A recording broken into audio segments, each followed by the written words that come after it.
All right, welcome to the second open session for Alenka Zupančič's What is Sex? A preview here for the course, which I'll be co-teaching and co-hosting with David McKerracher of Theory Underground.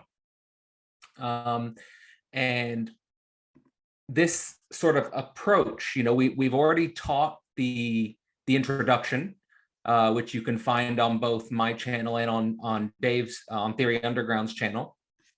And now we're teaching the conclusion. So we're basically teaching the opening, sort of the opening premises of the text, and also the concluding premises of the text. I mean, and in principle, you could just watch this sort of sandwich, so to speak, of the opening and the conclusion and sort of get really the core message, let's say, of Right. what Alenka's trying to communicate to us. And I think that that has an intrinsic value.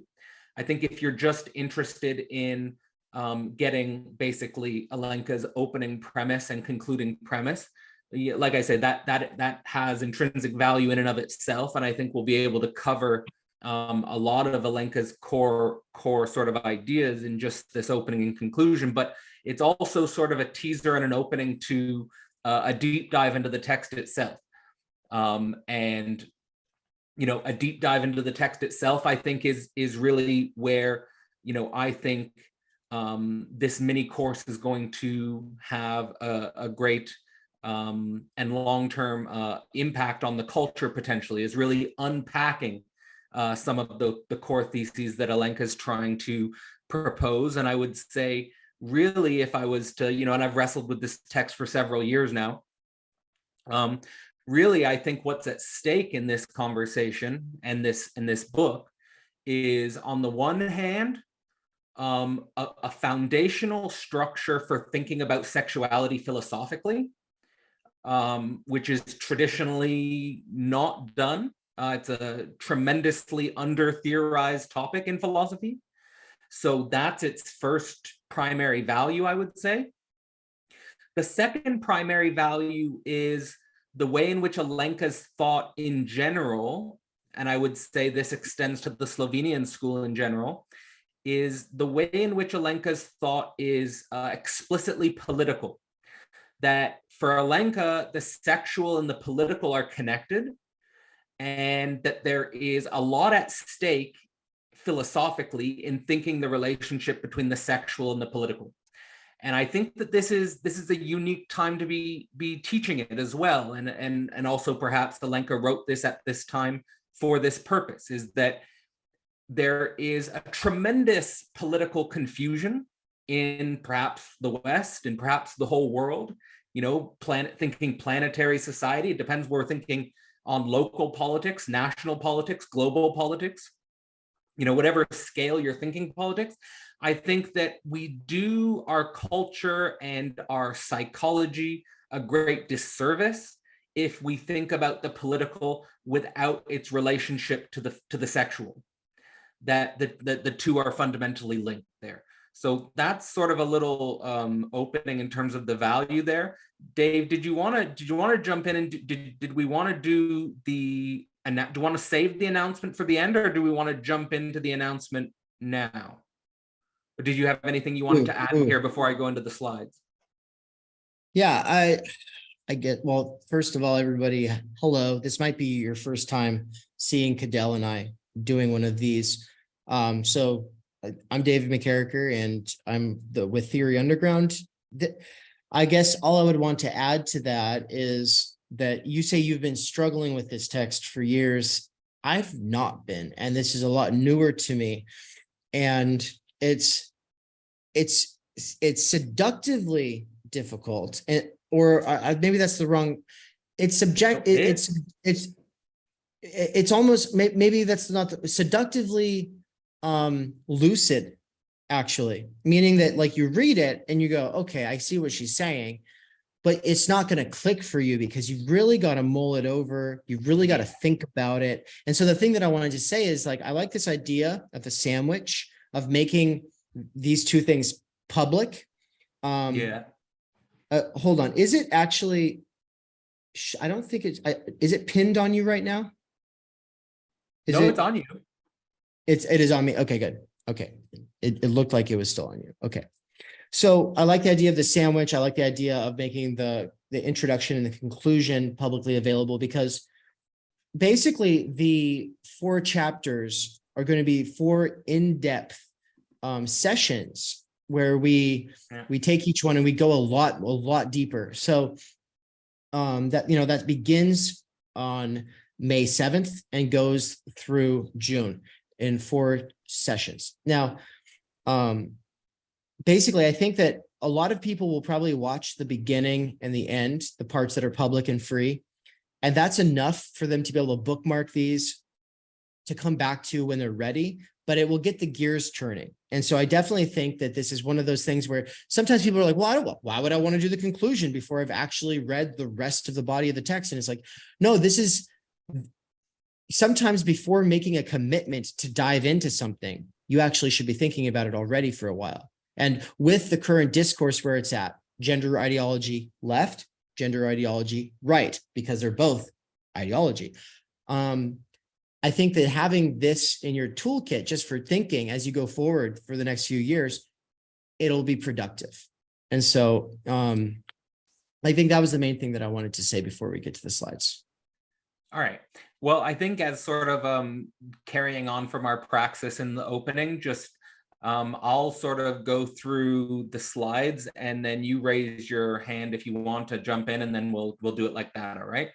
All right. So yeah, so that's and I just want to sort of re-emphasize Dave's point there, that I think that's sort of holding together our analysis when we're, or at least our aim and focus as teachers in this course is we really want to go beyond the ideologies of perhaps the unconscious ideologies of sexuality and as it regards to the way leftists and rightists tend to interpret gender.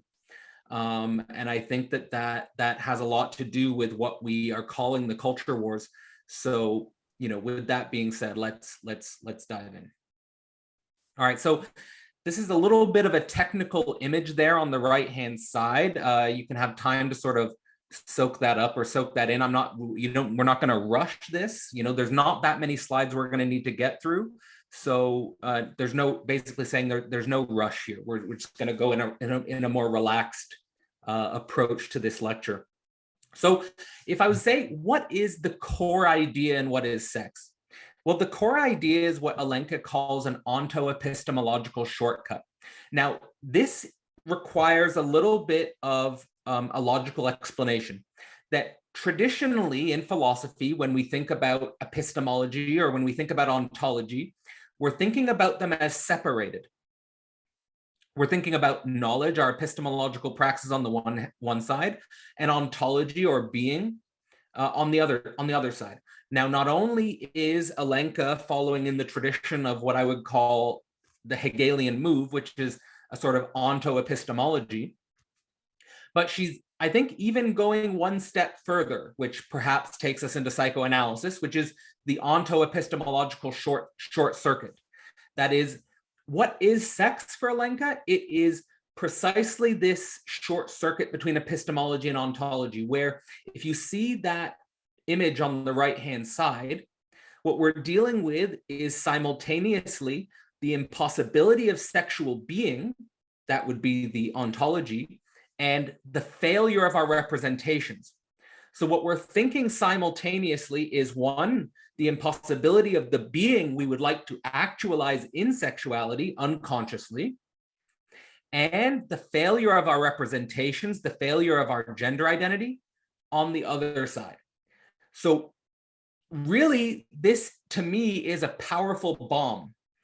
And this, I've carried this with me now for several years, which is, if you want to think about it in its simplest way, on the one hand, the way we represent our gender fails. On the other hand, the desire we have for a certain sexual being.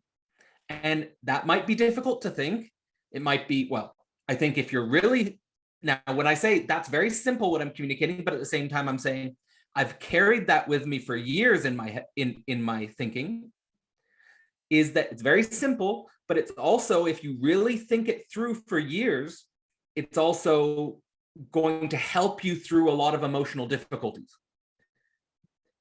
On the one hand, of course, I could just say in a crude type of way as it relates to ontology, like, I mean, let me go right to the core here in a most personal way, because I do think that this requires some personal engagement.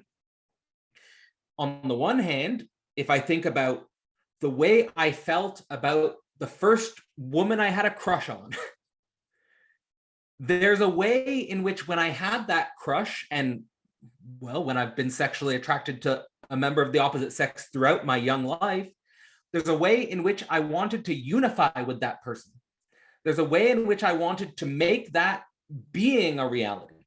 Of course, what you encounter is the impossibility of such a desire. Now, just because that desire is impossible, that doesn't mean it goes away. It persists. You have to keep working with it. You have to keep, it's almost like an unavoidable impossibility that you can't just deconstruct or get rid of. It's almost the core of our motivational system, the core of our drive, you could say.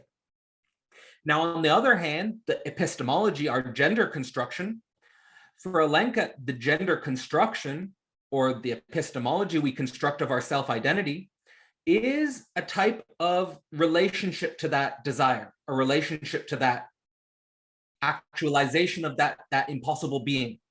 So, for example, if I think back to when I was, quote unquote, becoming a man, going through puberty and so forth, a lot of the way in which I constructed my gender identity was some sort of attempt, you might say an attempt to predict, an attempt to anticipate the possibilities of actualizing that being, right? Basically, how could I structure my identity as a man in order to actualize that impossible being, right? So ultimately, what's at stake with this move is the more self-reflexive we become about how we construct our gender identity in relationship to this ontological impossibility, the more we'll be able to navigate that desire and make that crucial transition, which is so essential in the Slovenian school tradition,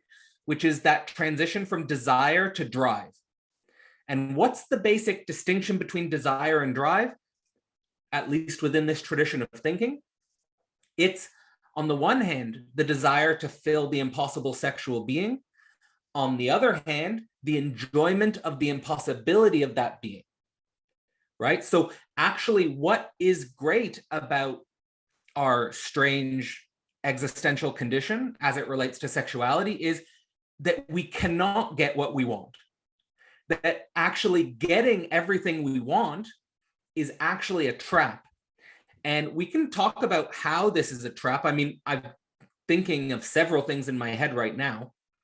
I mean, the first thing is sort of seeing that people who usually have a head start in life, or people who, let's say, have socioeconomic advantages in life, they actually mature later. There's a risk of maturing later because they don't encounter that deadlock. Or people who, for example, are, let's say, sexually gifted or have some sort of, whether it's they're more attractive than other people, or they're more sexually, I don't know, somehow socially more gifted than other people in the sexual arena, for whatever reason, they encounter this impossibility, they encounter this failure later in some sense. So, but the overall point is that there's this confrontation with the impossibility of our desire, and there's a perspectival shift on this being a negative thing. It's actually a positive thing. And it opens up the possibilities for a reflexive, mature process of sublimation. Now, that process of sublimation can take many different directions. For me, I have, let's say, worked with sublimation as it relates to athletics, as it relates to philosophy, as it relates to academics. It could be many, many, many, many different things. But basically what you're doing is you're taking that core motivational system, that core impulse, and you're channeling it towards ultimately non-sexual ends, or another way of saying it could be that you channel it towards an indirect as opposed to a direct mediation. A direct mediation is that you want that object, you want that thing. An indirect mediation is that you rather circle the thing and you enjoy the gap. And I think that that actually, as a foundation, is super important for long-term relationships. If we're thinking about long-term relationships, we want to think about maintaining that gap. You don't want to just be one thing, and you don't want to just suffocate your partner, and you also don't want to have so much distance that you don't relate at all, right? That would be a breakup.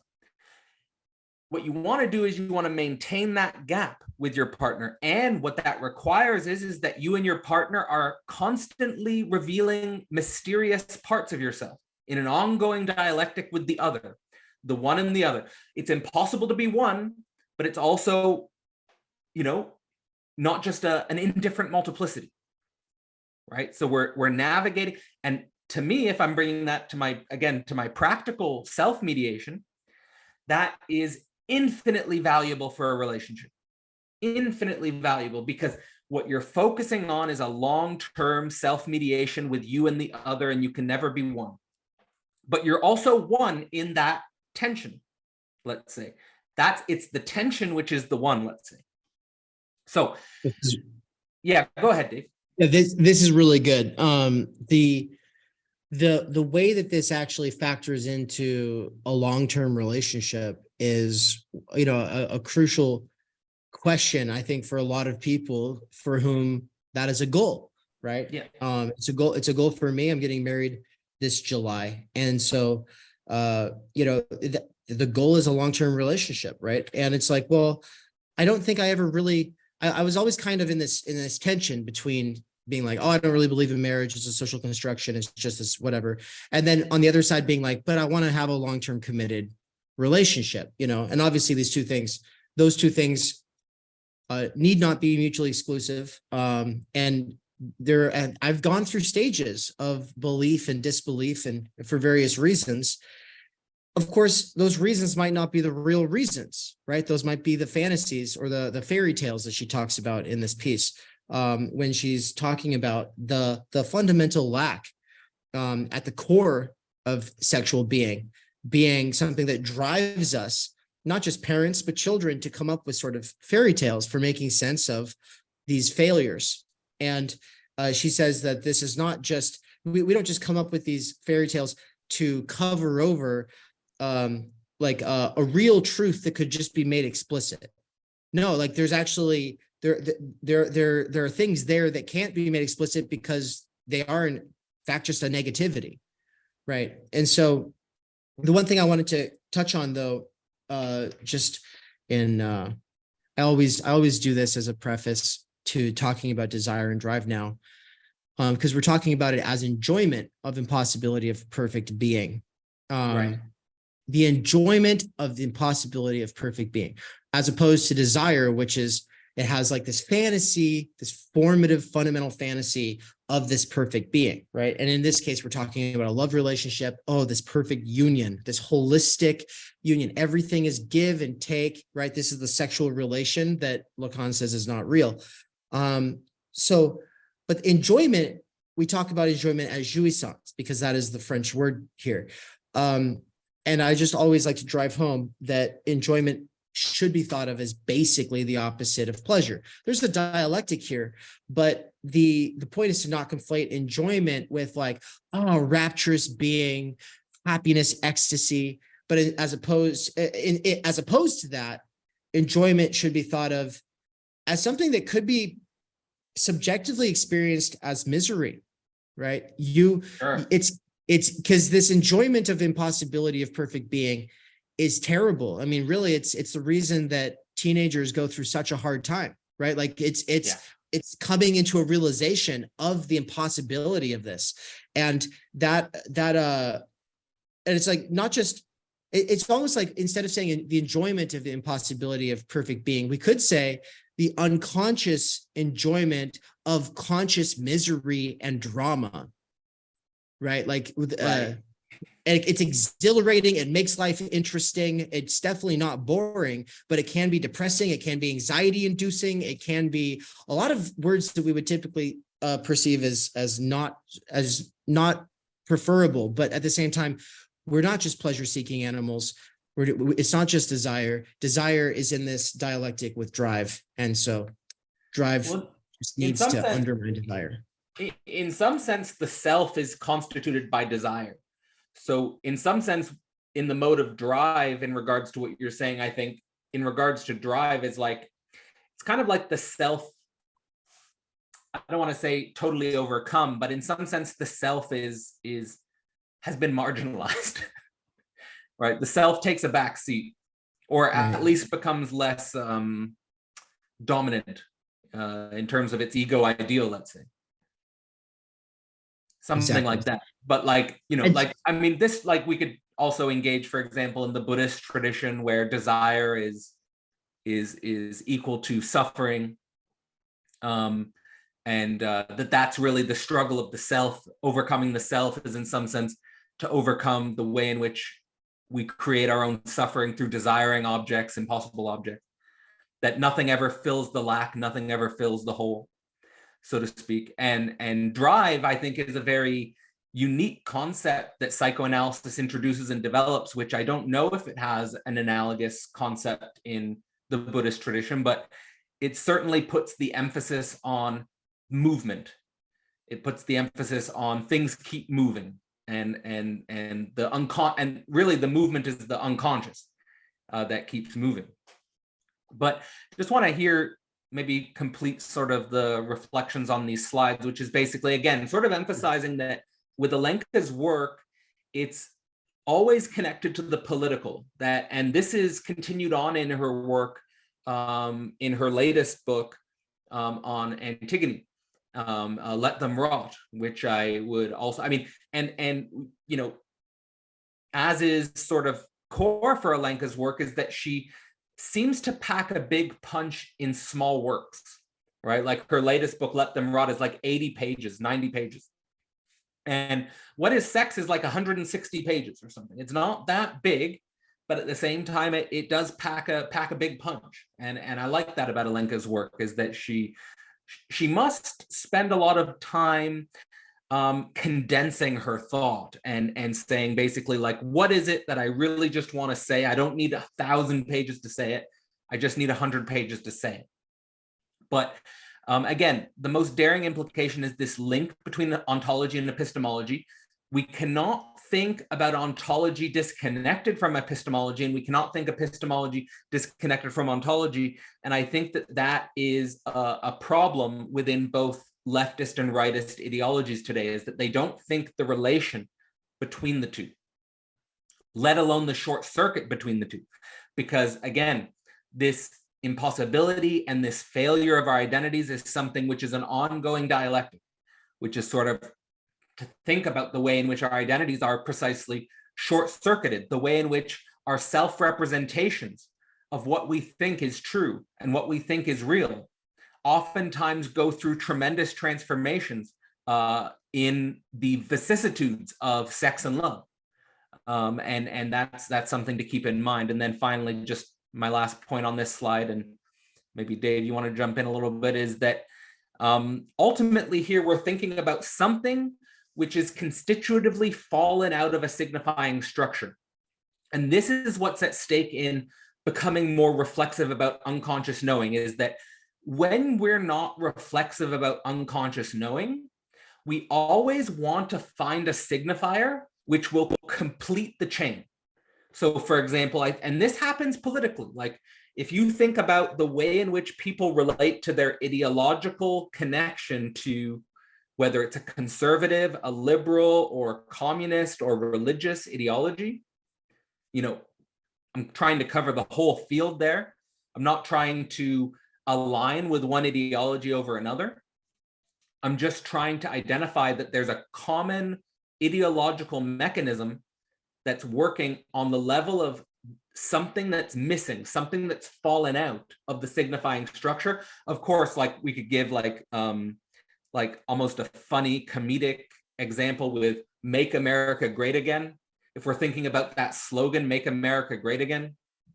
But even if you go to, like, for example, Barack Obama's slogan of, I think it was like, yes, we can, or what was the change, hope. Change and hope, is that what's going on in political slogans like that is they're basically proposing to the masses, they're proposing to the population that they have found the signifier, and they embody the signifier, which could complete what has fallen out of the chain. And so that's why it's so interesting to think about the relationship between unconscious sexuality and politics, because we want to somehow avoid this repetition, which our species seems to fall into constantly and naturally, of this person who's going to save us from the gap, the person who's going to save us from the lack. And I think that this also can be done, obviously, in intimate partner relationships, where your intimate partner is perceived as the missing being, which is going to save you from the fall, which is going to save you from this unconscious structure. And ultimately, like from a Lacanian point of view, is that just because we have an unconscious, that doesn't mean we're not responsible for that unconscious. Just because this is sort of the way in which we find our existential condition, let's say, doesn't mean we're not responsible for it. And so I think a lot of the times when I look at the discourses, whether it's the masculinist or the feminist discourses about sexuality, what I see is a lot of irresponsible relation to this structure. You can exploit this structure, you can manipulate this structure, you can masquerade with this structure, right? And I think that a lot of maturation and responsibility here is at stake in really thinking this deeply. Shall I move on, Dave? Do you want to go? I do. I want to do a couple of things here. Yeah. So the first one is to say, well, I do want to kind of just go over the graph a little bit, just to kind of clarify my own understanding of it, because that might be helpful for some people. And then I realized that you had asked me point blank if we should announce the special announcement. And then I said all the things that I wanted to say, and I didn't come back to the announcement. Let's announce it at the end. I like the idea of just kind of teasing people here. So yeah, okay. That'll be the drive of this whole conversation. Right. As opposed to the desire just to know what is it. But the thing I wanted, so just on the, talking about various ideologies, I think for me, it was a very big moment to kind of realize, yeah, we can critique ideology at the level of the explicit meaning, the implicit meaning, and then also the Zizkian approach, which is to think about the way drive is functioning in any ideology. But then there was another big moment, which was to realize, with any ideology, if it's working, then there's actually something to it beyond probably what is self-understood by the participants or believers. And so, like, what's the kernel that's working for it? And then I think that the big idea here is that there can also, it can be, instead of there must be something to it, it could also be that something is a nothing, right? That there's a constitutive lack that is actually being productive for all of these ideologies seeming to be able to grab a hold of and work for people, to make sense for people, because there's a fundamental issue that they are helping to cover over for. So I found that interesting. But as far as the graph goes, okay, we already touched on desire and drive, but the top says disembodied reason equals obfuscates impossible lack with positive content. And then non-rational truth equals impossibility positively conditions rational possibilities. And so is that first one, is that ontology? And then the other one is epistemology. Is that kind of what you were thinking? Disembodied reason would be a certain tendency of epistemology. Okay. That would be a certain disembodied knowledge system. And that's pretty commonplace in contemporary academia, I would say, which is that it's a knowledge system with no relationship to their actual embodied life. The reason I thought that might have been having to do with ontology is because it says it obfuscates the impossible lack with positive content, and the Yeah, well, it's ontology tends to deal with the positive content, right? So no, that's correct. That's correct. It's but so like the disembodied reason is an epistemology which imagines itself disconnected from an ontology, but it really isn't. okay. And then just because not everybody's non-rational truth would be the ontology. Okay, perfect. And then basically ontologies has to do with trying to deduce structures of being, trying to understand being in a more general way, as opposed to just dealing with ontic manifestations. And then epistemology is just how we know. But the short circuit, so on the graph, for people who aren't looking at it, it basically shows ontology, epistemology. There's a line with an arrow pointing both ways. The short circuit is happening between the two, along that line. Beneath that, it says impossible sexual being, i.e. absence/lack. And then in another parenthetical, it says failed, repeating, unconscious knowing. Both of those are pointing at S1, which has a cool graphic around it. And then beneath that, it says self-consciousness. Now, what I'd like to kind of have unpacked here. So, because when I think of S1, I think of a master signifier. Exactly. But is it okay? And so it looks like you have like a sort of black hole there. And so there's it's a like circle. It's like when I say, like, for example, make America great again, it's kind of like the master signifier, which covers the whole. Okay. Right? So now it could be, for example, like, let's say, for example, like in the contemporary sexual discourse of like, let's say like a Chad or a Tyrone, like an alpha male type guy. Yeah. This would be an S1. Right? Like the Chad has the unique symbolic position in relationship to the lacking sexual being. Like he is the desirable, he is the one. Or for example, it could, on the feminine side, it could be she is the actual being itself. She is the masquerade of her form is the being. Okay. I guess the cliche would be the what is it? The Stacy, forget the name, but like there's a name for the archetypal beautiful woman. The Chad and the Stacy or something like that. I forget what it is. Yeah, everyone always talks about the Chad, but we forget. And then you got the Trad wife, right? And so part of what these are different epistemological responses, right? Like they're different attempts to navigate the impossible sexual being. So basically, it's like, I'll be a Trad wife, right? It's a certain performative response to this lack, right? And so these are almost archetypical performative responses to this lack, and the different ideologies have their different ways of trying to play off of it. Now, the question I have then is about, so you desire this impossible sexual being with a positive object, and then drive enjoys the impossibility of that.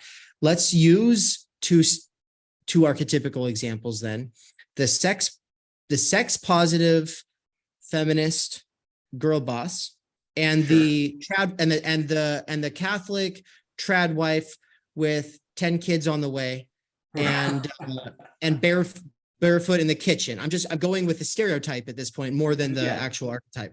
So what is the desire versus the drive in these two situations here? Right. Well, okay, so now in regards to the archetypal performativity, I mean, there is no way, let's say, to obviously escape the tension as such, but there are ways in which people can come up with self-conscious identities, like, for example, the girl boss, or like, for example, the trad wife, where they so strongly identify with that identity on the level of their self-consciousness that they think that is the answer, or they think that is the way. right? Right. Like, and they think that in such a way as that they think there's basically no unconscious here. So the risk there, whatever, so the general rule would be whatever identity you construct, whether it's the girl boss, whether it's the trad wife, you don't want to think that that identity is so complete and so coherent that there's not going to be the possibility of a disruption to that identity, right? Because if you think your identity is complete and closed with no possibility of disruption, you're almost guaranteed to be disrupted.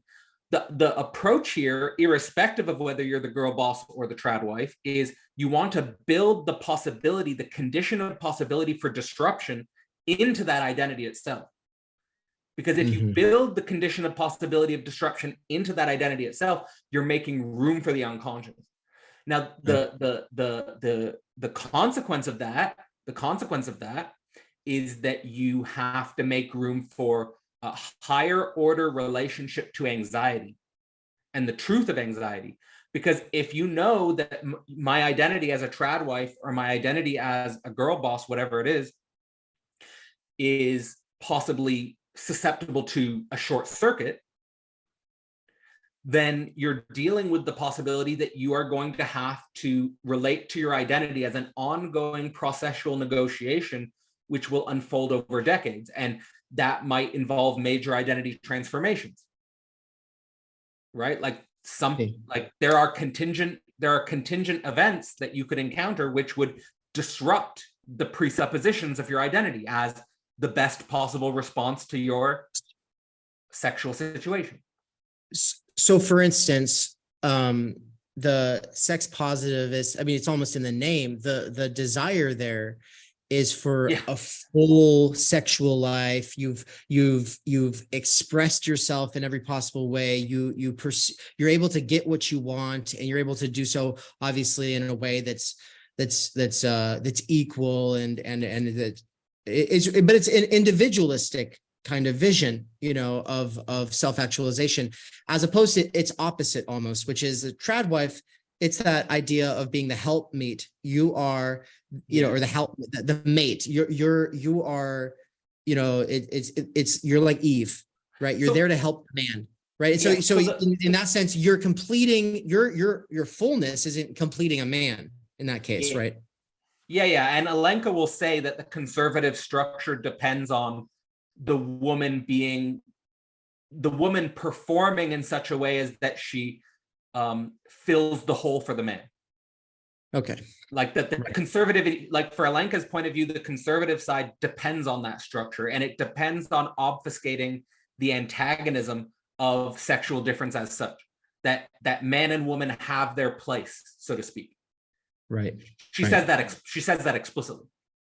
So like on the side of the girl boss, there's if you too strongly identify with these caricatures, there's the possibility for almost like a comical inversion, which is like if you're the girl boss who thinks I'm an individual who can make a career and have the sex I want and be totally fulfilled as a neoliberal individual, you run the risk of encountering such a short circuit or a disruption that you totally flip and become a trad wife.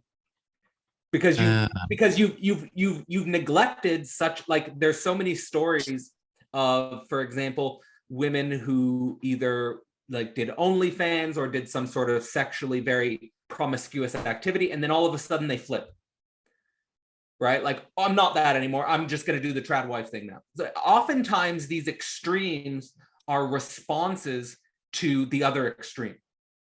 Right. So like, for example, on the trad wife side, if you think, oh, I'm just going to fulfill my role as a good housewife and have children and be a good wife for my partner and stuff like that, then you could encounter a situation where you realize, oh, my identity is too much tied into the mother role, and now I don't know anything about myself, and I don't really know what I want to do, and I don't really know what I want to create, and I don't really know how I want to perform outside of being a mother, outside of being a wife, right? So you feel then claustrophobic almost with your identity, right? So I'm saying with these extremes, there's no one, like, the reality of the sexual process is always going to be much more complex than any archetype we could pick out of like we're picking our clothes for the day.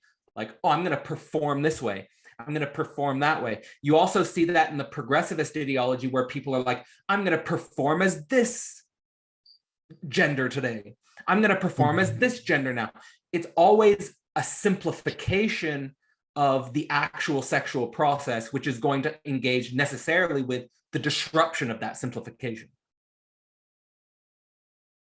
That's perfect. So that pretty much touches on the things I wanted to do on this part before we advance. So that's really I think good. it's important that we had an extended mediation of this, because I think it's the only slide I'm presenting here where, you know, just getting into sort of like the technical representation. But what you're seeing there with the gap, of self-consciousness is when you have the closure of that gap, like self-consciousness basically obfuscates the fact that it has an unconscious. That's where you run into the disruption, and you basically have the closed loop idealization. So you just want to make room for that gap. So like, for example, with me, it's like, you know, I mean, it's not like I'm not committed, or it's not like I don't have let's say, a stable understanding of my gender, but that's something that I've developed over time as a process.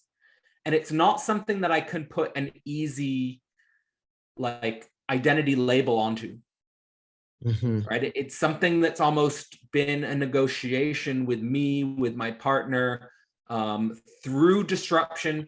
It's like, again, I think the crucial thing is you want to build disruption into your identity, as opposed to pretending like you are like a Superman or a Superwoman.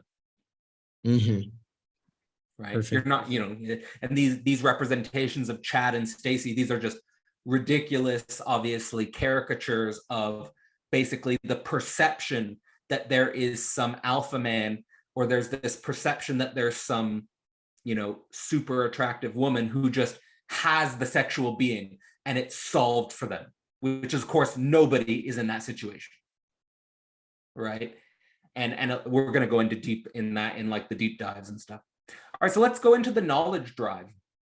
All right, so again, there is a way in which what Alenka is doing is presenting us with a singularity, right? So it's not the binary, it's not the non-binary. It's almost like every gender identity is a response to this singularity of the unconscious. And precisely, she says that this view of the world, this way of seeing things, is opened up by psychoanalysis. That before psychoanalysis, there was, let's say, an obfuscation of this singularity with, for example, traditional notions of God, or traditional notions of a hierarchical being, right? Like the king at the top of society, or the pharaoh at the top of society. They were the singular being, the highest principle of being. And really what the situation is that we all share this sort of singular relationship to the unconscious, which is actually mediating a lot of those desires which were represented in religion, which were represented in traditional society, whether it was the king and the royal family, and all of those, you know, dynamics were basically, let's say, almost childish reifications of unconscious desire. Like if you think about, for example, the archetype of the king or the pharaoh who had like a concubines of women and stuff like that, of course that's represented in the unconscious. And it's just like the king had this ridiculous capacity to actualize that. It's kind of comedic, you know, how ridiculous it is, but it's kind of like what humans do if they are in a artificial environment which prevents them from facing the negativity of the unconscious. It's like you can just have whatever you want. Like in Game of Thrones, I know you're a Game of Thrones fan, Dave, is like if you think about the character of Joffrey, like the character of Joffrey is a perfect example of the obfuscation of the unconscious. And what does he do? He becomes incredibly violent with sexuality. Almost so disturbingly violent. Because actually, you know, did you want to respond to that?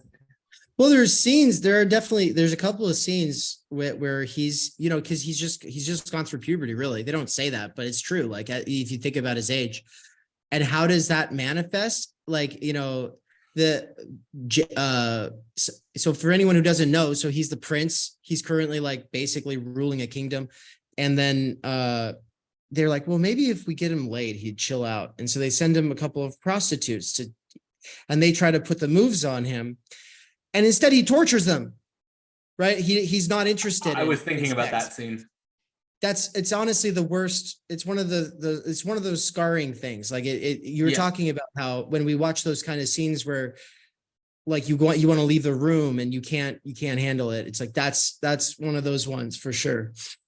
And so tying that back into, you're basically saying, yeah, this is so instead of having to deal with the impossibility and negativities of our unconscious desire, someone in a position like that thinks, oh, I really am the king. I really can have whatever I want.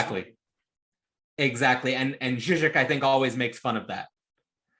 Like, and the king who thinks he's a king. Yeah, and the entirety of Game of Thrones, even the bad seasons, could be read through this lens of the entire show is about the only good ruler is the one who knows I'm giving this an honest shot. I care about the realm, as opposed to the ruler who says, oh, this is real. I really am a ruler. Every time someone says, oh, I really am the ruler, then they degenerate over time. Like Stannis goes from being like, yeah, okay, he's a plausible king, to destroying everything, every opportunity he ever had, Absolutely. And I think we could generalize this to, again, the importance of the relation between sexuality and politics is that when we build or attempt to strive for, let's say, emancipatory communities or emancipatory social networks, we want to make sure that the leaders in those networks, or ideally the leaders in those networks, know that they are not like the thing. Like, they know they're lacking too. And when the leader comes from that space of lack, it basically opens up the space for them to actually relate to the others, not as superior. They might have more experience, they might have more knowledge because of time, because of age, because of work, but that doesn't, it's like, again, the king who thinks he's a king, even the professor who thinks he's a professor. And at the same time, we do need professors. We do need leaders. We do need people who take charge and initiate things. It's just that you don't want it to, so to speak, get to your head, that you also have an unconscious, like that you are also lacking, so to speak. So I think that's important. So just to continue on with this slide, and I don't know how much time we need to spend on this slide, but just the crucial point here, which I think is at work here, is in relation to the drive of knowledge, which is classical in the Freudian tradition, is that there's no intrinsic drive for knowledge. For Freud, there's no intrinsic knowledge drive. And it's not that we, for example, basically the drive of knowledge for Freud is the result of the lack or the incompleteness at the heart of sex. So when the sooner we realize, the sooner we recognize this lack or this incompleteness at the heart of sex, for Freud, the sooner this drive for knowledge kicks in as a response to this lack. So what's at stake in regards to more disembodied forms of knowledge, and by disembodied forms of knowledge, I mean knowledge which is not in a relationship to you personally. So like, that's why I try to bring it back to me personally as much as I can, is that the consequence of that is that you don't realize, and this is a typical masculine fantasy, is that you don't realize that what you're interested in knowledge-wise is actually a response to the sexual deadlock. I think that this actually appears most comically in physics.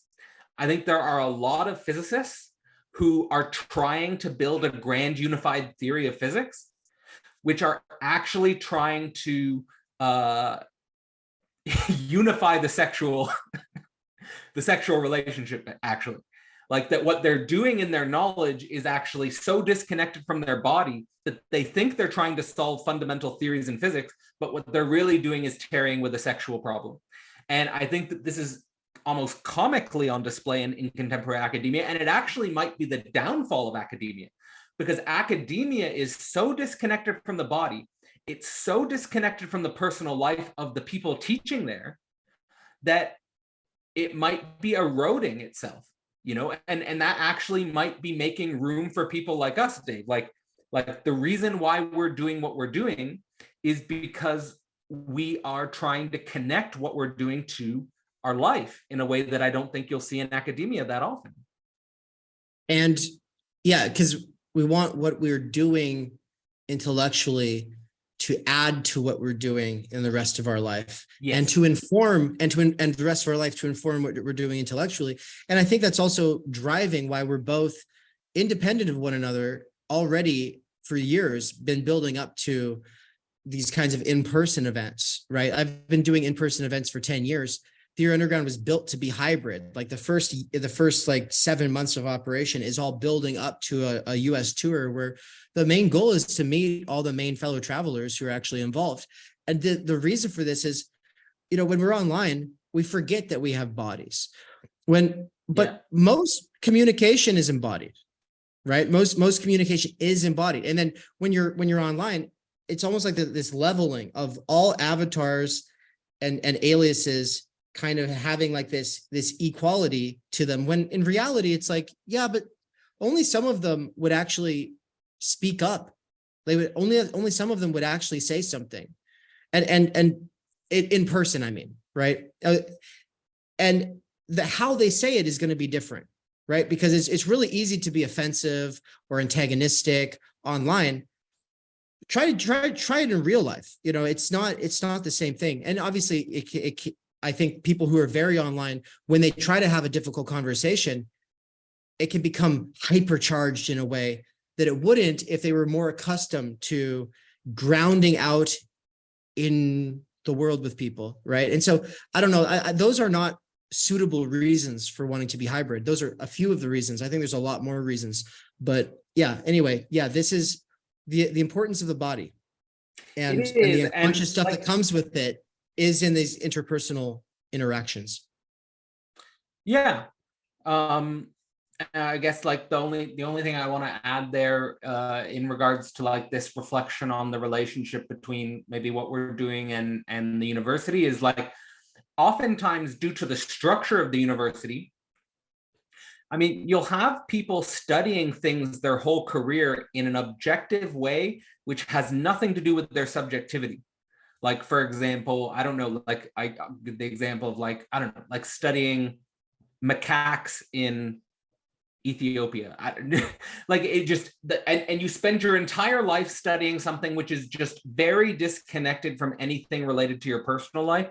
And that takes its toll. Or if you're just teaching the same course year in, year out, and it has no relationship to you. Yeah. This takes its toll on both the knowledge and the being.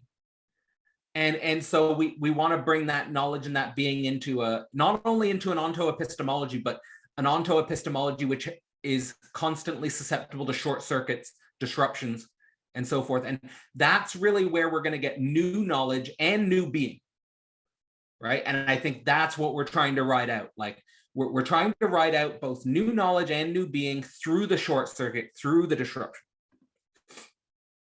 All right, so here a quote from the book. One of Freud's major theories concerns sexuality as the realm within which the desire for knowledge takes off. This Freudian genealogy of the passion for knowledge is in itself complex and intriguing, but its basic outline would be as follows. There is no original drive for knowledge. It surfaces at points of existential difficulty. For example, when children feel threatened by the fact or the possibility of acquiring a sibling. Sexuality very soon becomes an obvious player in all questions about being there, of oneself and of others. It enters the stage with the question of being, how do we come to be? And it enters as negativity, as the unsatisfactory character of all possible positive answers. All right, so This is really an interesting thread, which Alenka is going to be following and developing throughout the conclusion. It's a short conclusion, but I think this is where her focus is basically on the problematic nature of our origin. And when we think about our origin, obviously it involves sexuality. We are produced through sexual reproduction. The fact that we as beings are conditioned by sexual reproduction often never comes into the picture of classical epistemologies. Classical epistemologies leave out the fact that the way we are structured as beings is as beings that come into being through sexuality. And so this is something which psychoanalysis tries to problematize, question, investigate. And the central core idea is that there is no original knowledge drive. The knowledge drive is almost like an after effect of this sexual impulse, and that precisely not just the positivity of the sexual impulse, on the contrary, the existential difficulty that's involved in the sexual impulse. Like she gives the example of a child being threatened by acquiring a sibling. This is actually something very disturbing to think about as someone who has younger brothers and sisters. I can actually talk about this because me and my brother have talked about this. I have a younger brother who's 16 months younger than me. And when we were kids, when we played video games together, I would always be Mario and he would always be Luigi. And he would always, and then later on in life, he told me that had a psychological effect on him. It had a psychological effect. No. Yeah, but that cuts deep, and we had to talk about it. We talked about it. We hugged it out. We've reconciled about that. But that's how deep the unconscious goes, and what that means is that what that could mean is that when I was like 12 months old, when I was just a baby, it's not like I have to take responsibility for myself. This is an example of taking responsibility for the unconscious, right? Because it's not like I'm guilty for, being threatened by a sibling when I'm 12 months old. Like it's just, it's the way we are. It's sort of the way we're structured. But it does mean that I have to reconcile with something that's quite disturbing, which is how did I structure my identity as a boy in relationship to my brother in a way that was unconsciously threatened by him and trying to defend myself against him, right? By something as silly as making him be Luigi and Mario, right? So these types of things are what we find when we pay attention to the unconscious. That's deep. Okay. So we go on. I don't know if there's anything else we need to pull out here, but just the central idea here is that in psychoanalysis, there's a way in which traditional scientists or traditional theologians or traditional modes of knowledge in general are in some sense what you could call castrated. Because what they think they're interested in terms of their scientific knowledge, in terms of their theological knowledge, in terms of their philosophical knowledge, are actually being governed by a sexual impulse and trying to reconcile a sexual difficulty, an existential difficulty on the level of libido, right? I don't think that this is adequately respected in our intellectual circles. We'll say that. All right, so the gap and the lack before family. Here, Alenka tries to point towards the way in which sexuality provides no point of attachment, no anchoring point in being, in the explication of being. Now, think about this in regards to, for example, the very popular psychoanalytic theories of attachment. How often do you hear people talk about attachment theory?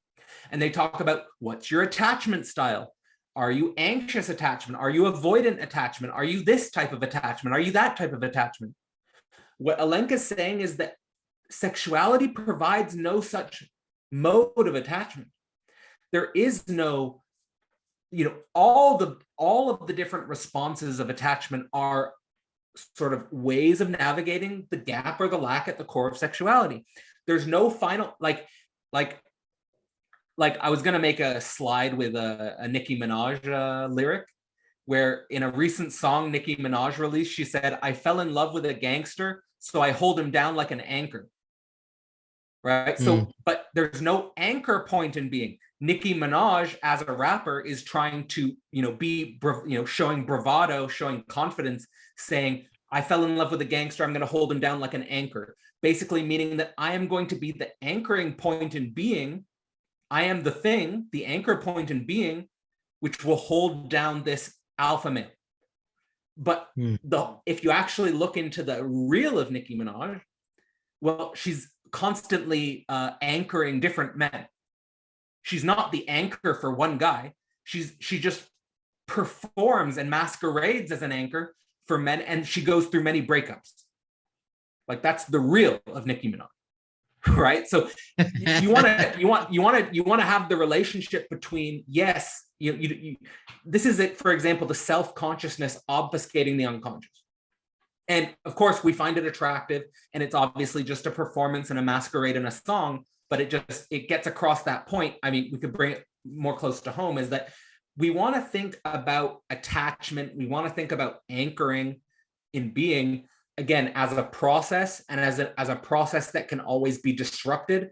And we just want to become more self-conscious about the way in which that our different attachment style. And it's just that the way in which people usually talk about attachment theory is as if there's no unconscious, right? Like they talk about it in, I would say, a very naive positivist way again. So just want to become more aware about that, and we want to recognize sort of that there is no one solution here, and that's really what self-consciousness looks for. It does seem to tend to kind of presuppose that there is some grand solution. Yeah. I wanted to add this example a few times throughout this, and I was like wondering, I don't like to bring up too many pop cultural references in a single thing, because it feels like homework for everybody at this point in the world of streaming, where there's so many options. But Fleabag is a 2-season show that came out a couple years ago. And it was written, directed, and starred in by Phoebe Waller-Bridge. And she's a genius. She has a very, if she doesn't have a Lacanian basis, then she has some kind of psychological basis that gets close in various ways. And I don't want to spoil anything. I want people to realize that there's more to the show than you might think in the pilot. Like, you might think all she's doing is subverting the male gaze with looking at the camera and breaking the fourth wall all the time. It's not true. There's something really interesting going on here. But it's a good example. She definitely sees herself as a liberated woman who's just living a sex positive life. And as the show goes on, you actually find out about the lack that she's unable to confront. And it's kind of wild. Yeah.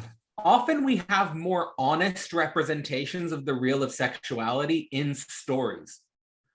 Like, if you study stories or narratives, movies, books, oftentimes, I mean, if they're well done, obviously not like just like a childish fairy tale or like a rom-com or something like that. Usually, I mean, even in the rom-com, like, what the actual story of the rom-com is circling around is the way in which sexuality doesn't really work. Like, where something's off, like there's a trying to get together. Like, even I'm thinking about, like, for example, in The Office, the show The Office with Jim and Pam.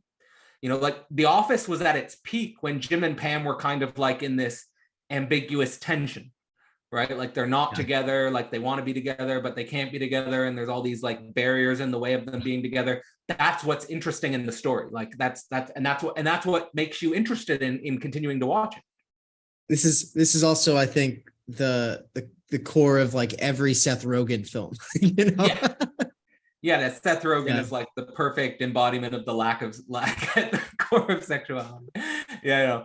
And of course, like we mentioned Game of Thrones, it's just like, it's interesting. Like, to me, what's fascinating is, after moving through psychoanalysis, is the way you watch movies and read books, like, is totally transformed. And I think that's also something that like marks obviously Slavoj Žižek's career. Like, Slavoj Žižek is a master at like bringing out the interesting dimensions of the sexual failure in narrative, like for example, like his commentary on Titanic, like I brought up before, like the metaphor of, Jack and Rose's story and hitting the iceberg. And actually, if it didn't hit the iceberg, they would have been in New York and probably been a miserable couple, because Rose would have had to go down in class to Jack's level, and actually Exactly. the fact that Jack died is a good thing, because she can just remember, the romance of being on the ship for a few days with Jack. And he ties that into failed revolutions, right? If the revolution didn't fail, then we would have seen it become this other thing. And so, yes, it keeps the hope alive when it fails. I want to touch on a page, actually, just to tie into the slide. You have the true question, not petty little family story structures, but the gap that drives these structures. And this ties into the previous slide as well, because it's all from the same part of the conclusion, which is on page, 142. Yeah, okay. The one where I'm at. Yeah. So the previous paragraph ends at the top of this page, where it says, moreover, for the inquisitive infant, sexuality is often bound up with stories and myths, embarrassment and avoidance, sometimes even with disgust and punishment. And then she goes on. Now, she had said this explicitly, but it's easy to forget, because I keep forgetting that, sexuality. She's talking about drive, and drive here, it's just as much about knowledge as it is about anything we tend to associate with sexuality. And so thinking about how these stories, these fairy tales that parents tell children, that children tell each other, that they kind of develop culturally as a way of navigating the unconscious. This isn't just like, storks fly to your house to drop off babies and that's where they come from, or babies come from when people lay together or whatever. This is, more importantly, the disgust, punishment, avoidance, embarrassment that generates myths and fairy tales is at the level of knowledge just as much as what we tend to think of as sex. And so this is also, you got to think about like the embarrassment, avoidance, disgust, and punishment that comes with becoming subjectivized into language itself, trying to speak and being misunderstood. People can't hear you pronouncing the word. Children make fun of you because you can't pronounce the word. I couldn't pronounce R's for like I don't know, a decade or something. And so it's like the R, like people would say squirrel, and I would just get all embarrassed, and I'd say chipmunk. I'd refuse to say squirrel. Or I'd say Spido. Like if I was like, there's a Spido, and then people are like, ah. But that's just kind of a more obvious example.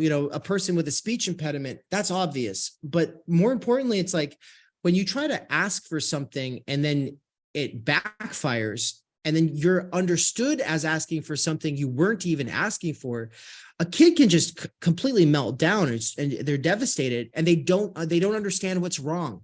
There's something wrong, and they thought they had a hold on this language thing, but it's not working the way that they thought it would. This is where the big Signorelli's joke, he's always sharing this Lacanian joke, comes in, which is the kid who goes to actually, Andrew, I'll let you kind of bring that up at the end. We'll get to it. But I guess the main thing I want to drive home here, though, is that sexuality, when the way we think about sexuality, it comes with awkwardness, it comes with shame, disgust, punishment, avoidance, etc.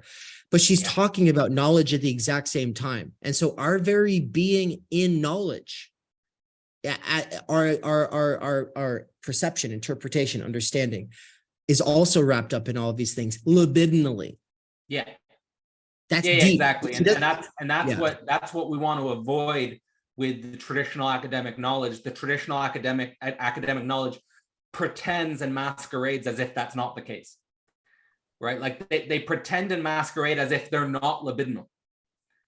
Like that, and that, and we're going to get to that in the actually opening lecture of the actual course.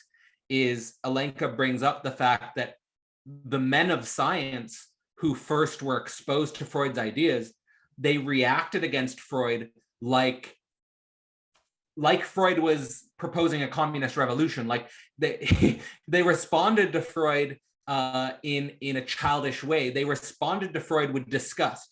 They responded like, how dare you propose that children are sexual? How dare you propose that we are libidinal?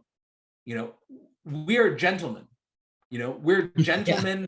We're gentlemen who have risen above sexuality, right? And that's basically how like the typical academic performs, and there's a certain pride, let's say, about being above our, let's say, base instincts. All of this gets complicated in Alenka's work, and we're going to have time to go into in the ways these distinctions are complicated. But the overall point here, as it relates to the conclusion, is, I think, super important, precisely at the level of both the progressive deconstruction of the traditional family and the conservative reification of the traditional family. Is that what you want to think about is you can't just get rid of family like a naive leftist would try to do. We have to have a leftist theory of family that includes a gap, but we also can't just reify the traditional conservative family too strongly. So there's a way in which we have to navigate both the progressive critique and deconstruction of the family, and we have to navigate the reification of the conservative family, and we have to have the gap and the singularity at the center, which drives these structures. Because if the gap and the singularity is not at the center of these structures become either a childish polymorphous perversity on the left side, or a too disciplinarian, authoritarian conservatism, right? Where the father is really a father and the mother is really a mother, so to speak, right? So it's very nuanced. I think it's very difficult to language this, but at the same time, I think we have to language this because these caricatures of like the childish, polymorphous, perverse left or the overly authoritarian right are real problems. So we might as well take them seriously and try to think them through and try to develop languages which might be more playful with the gap. And at the same time, taking responsibility for the gap. Because what is at stake in the gap? Well, the child is at stake in the gap. Where do children come from? And so forth. The child is actually, and so the left becomes childish and the right becomes overly authoritarian, and neither serves the child, which is, I think, where we want to be thinking in the end. Right. So covering nothing, in the same way that Alenka puts the gap at the core of the emergence of family structures, she also identifies that this way in which, quote unquote, traditional culture creates a ban about sexuality is, one, she says it's not self-explanatory why this is the case, and secondly, that it covers nothing. And this is like the unique way in which the Slovenian school and Alenka's work is more sophisticated, is, I think, a more robust and sophisticated form of, let's say, atheism. Okay, let's not get too hung up on that word, but what we're trying to point towards with that word is the fact that, let's say, the Richard Dawkins or the scientific form of atheism, it basically engages with religion and God as if they're nothing. But the way in which the Slovenian school is dealing with nothing is much more real, where there's a real to nothing. It's not just God and religion are nothing. It's that God and religion are covering nothing, right? Like it's really an accent, like we're putting an accent on the nothing, like we're actually taking care of the nothing is important. It's this actually comes from the Hegelian tradition, where, of course, in the science of logic, what's at the core of the science of logic is the unity of being and nothing, right? So basically, Hegel's move in the science of logic, in its simplest explanation, is that in order to really become in the modern world, we have to unify being and nothing. If you don't unify being and nothing, you're not going to, let's say, truly become. And that's basically what's at stake. And on the one side, you can develop traditional stories and myths, like Alenka says, religious or otherwise, which mask the lack of an explanation for the sexual origin, or you can just not take nothing seriously, and that would be on the more scientific side. And the reason why the so-called more scientific side would not take nothing seriously, that sort of comes from the logical positivist tradition. So in the logical positivist tradition, you only take seriously the positive content of being. You don't take seriously the fact that atoms are in a void, right? You just think about atoms, and you don't think about the fact that the condition of possibility for atoms is the void. And you treat that void as a real, it has an ontological real to it, right? So and that's right. That's basically the way in which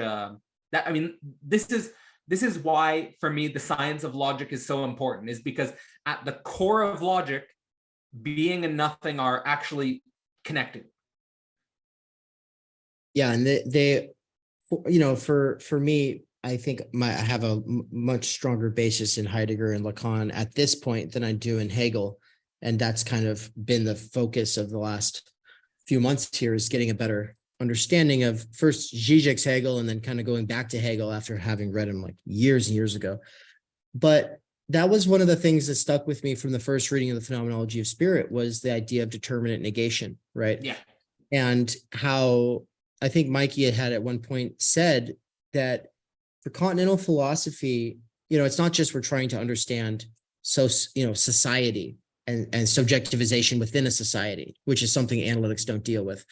But more importantly, in the sense of negativity, they all take negativity seriously, except for, say, Deleuze.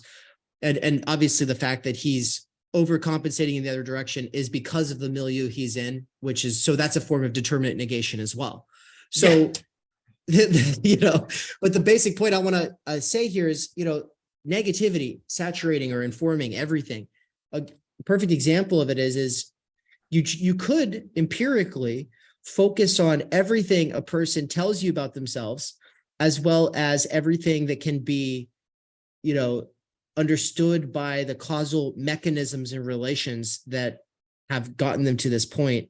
And you're still missing so much, if not the most important things about them, which are going to be things about failures to actually live up to certain ideals, or not.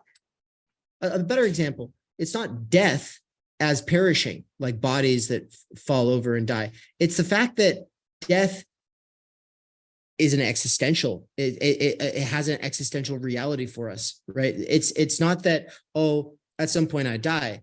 It's that negativity of that possibility is present all the time. That's right. And so, negativity. No, it's so true. Seriously. And I think you could go on a little bit about that, but basically what Alenka's saying here is that traditional cultures are different responses to this. And we could say that, yes, traditional cultures are a bit unconscious about this. And the question is, what does politics and theology look like after psychoanalysis? What do politics and theology look like when we have a more reflexive understanding of the unconscious? I think that is really at stake. There's a guy I follow who says the church needs therapy, right? And I think in regards to his project of he does a podcast about the church needing therapy, and it's it's an example of a type of project which I think we need to explore, we need to think about, because it's not for example, if we continue to build out our projects and stuff like that, it's not like we aren't going to need something like a meaningful political structure, or even rituals which will have a certain, you might want to say, a religious dimension to them. We don't necessarily need to use those words, but at the same time, it's not like traditional politics and traditional religion were just a mechanism of control and subordination and exploitation and manipulation. they're actually speaking to something which is deeply important for the unconscious, which is, for Alenka's point of view, some sort of response to the problem of our origin as it relates to sexuality and knowledge. So, and it makes sense, right? Because if you think about Christianity, what's the origin story? We have Adam and Eve. It's a story about our sexual origin. It's a traditional myth which is trying to engage the mystery of sexuality, right? So it's not just random that story is so fundamental to our culture. It's not just random. There is meaningful psychological information in those stories. And actually, in this conclusion, Alenka says the different interpretations of the Adam and Eve story in different Christian traditions have a wealth of meaningful information about our response to this negativity. All right. The conclusion we can draw from all this would thus be the following. Whenever it comes to social, cultural, or religious covering up of sexuality, we can be sure that it never covers up simply what is there, for example, the sexual organs, but also, and perhaps primarily, something which is not there. It also covers up some fundamental ambiguity, which is from the outset of a metaphysical order. In other words, the more we try to think the sexual as sexual, that is, the more we try to think of it only for what it is, without censorship or embellishments, the quicker we find ourselves in the element of pure and profound metaphysics. So, Dave, I'd be interested in your take on this from a Heideggerian point of view. But like what I take of this as most important is the fact that many social, cultural, religious coverings up of sexuality are covering up a fundamental ambiguity of sexuality. The fact that we can't pin it down, the fact that we can't make it real, the fact that we can't actualize the perfect being. And what happens in that ambiguity is this element of pure engagement of pure and profound metaphysics, which is, I think, for me, like in my personal life, is like the drive of philosophy. I'm not sure how to, so you don't need to say anything from a Heideggerian point of view, but I was just wondering if it might provoke something in you. I think, I'll just do my little armchair thing instead of, this is not obviously going to be deeply based in him or whatever, but because obviously the Heideggerian failure to think sex is one of his many failures. I mean, he's got more failures than successes, and that's why he's so informative for thinking, so stimulating, really. Yeah. But nobody's ever been so slow, methodical, and deeply wrong, to really help us along and figure it out. But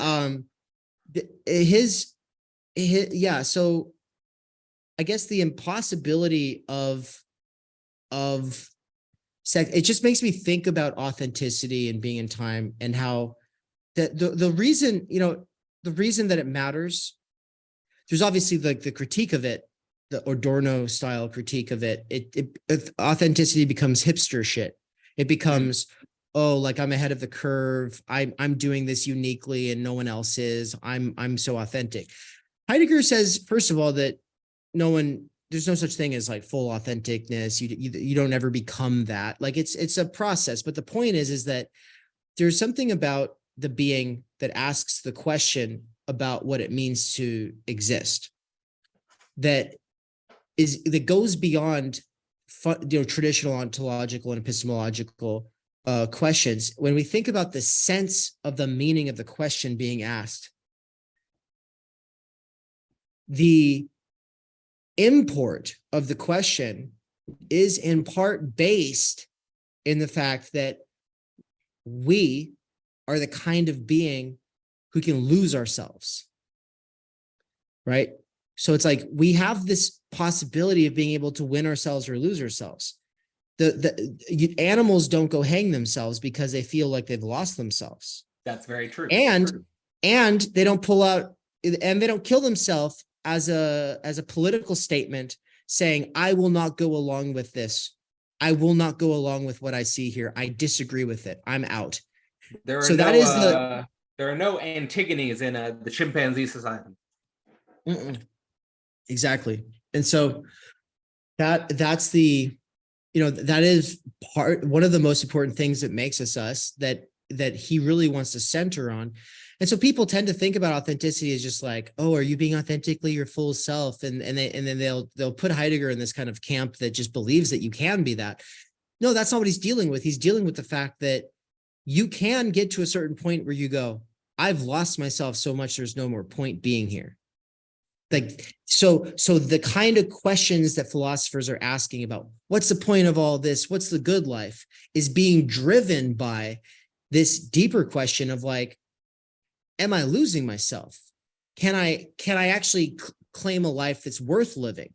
Right. And so, so tying that all into sexuality in like a super rigorous way is maybe a project for me to think more about, but it definitely, there's rich soil here for sure.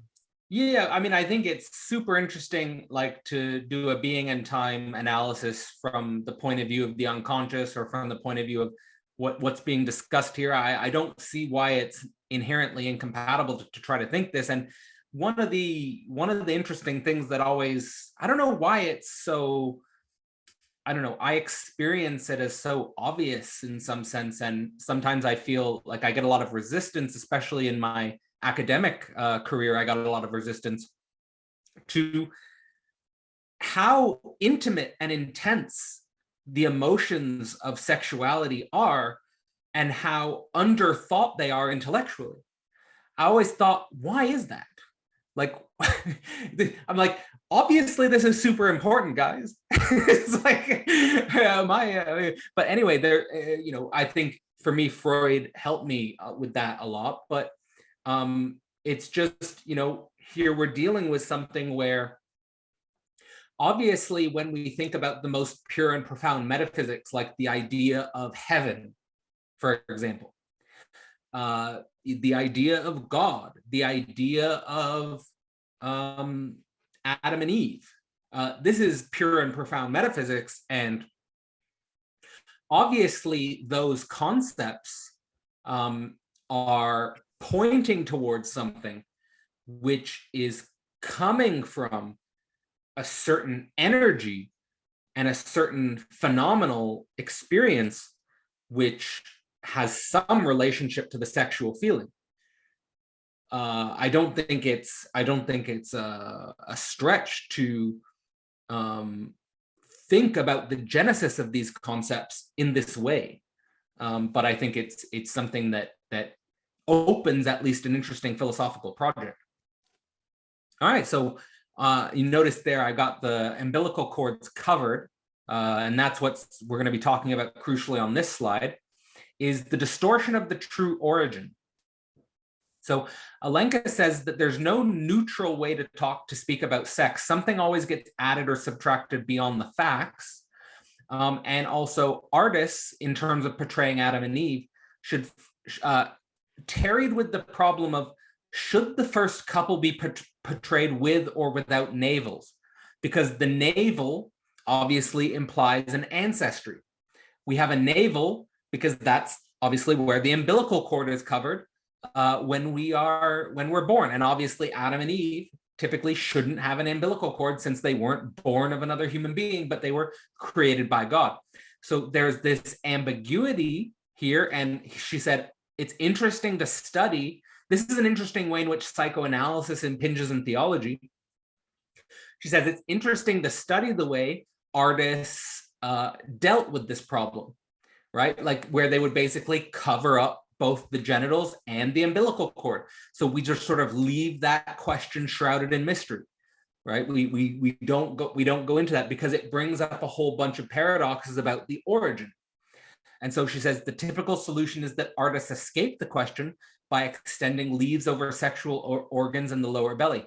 Now, in regards to this theological point, I just want to connect this to something that's very tangential and very commonsensical in some way about the way in which we talk about sexuality, is that when she says there's no neutral way to talk about sexuality, It's that there's always some indirectness at work in sexuality. Like the most common example would be obviously when we go on a date, and if we have sex at the end of that date, it's not like you say, hey, would you like to have sex tonight?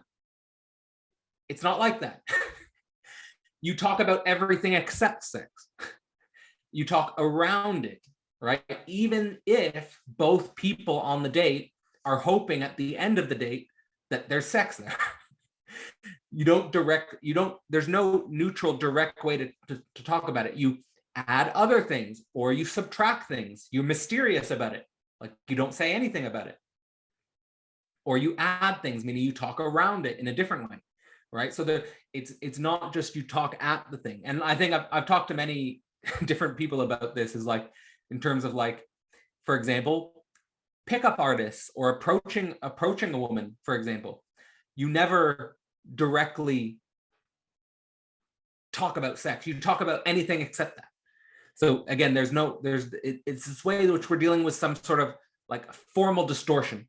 And really the psychoanalytic point here is that the enjoyment we get in speech orbiting or driving around, this point of impossibility is actually where we get enjoyment. And we brought that up in the first lecture. Right. So, anything you want to jump in here with, Dave? Yeah, I just say that this is part of the reason there's so much sexual anxiety today, and also in a sort of sense, Zoomers might be seen as like the least sexual generation in the post, liberated world, right? Since the sexual revolution of the 1960s, the least liberated generation is the one that talks about it explicitly the most, that has developed this sort of idea of, let's talk about everything up front. Let's put everything on the table. Or on the other side, that's the more woke side. The more woke side would be, well, we're going to have a contract and we're going to read it together and we're going to sign off at the end of it. Yeah. Whereas the other side is total repression, by the way. That's total repression. Which repression can be all right, but that's a form of repression that actually perhaps, well, it seems to, okay, well, what I'm getting at. It's exactly the obfuscation of the unconscious, where you just can't deal with the fact there's an unconscious. Yeah, exactly. Or that sex is largely unconscious, right?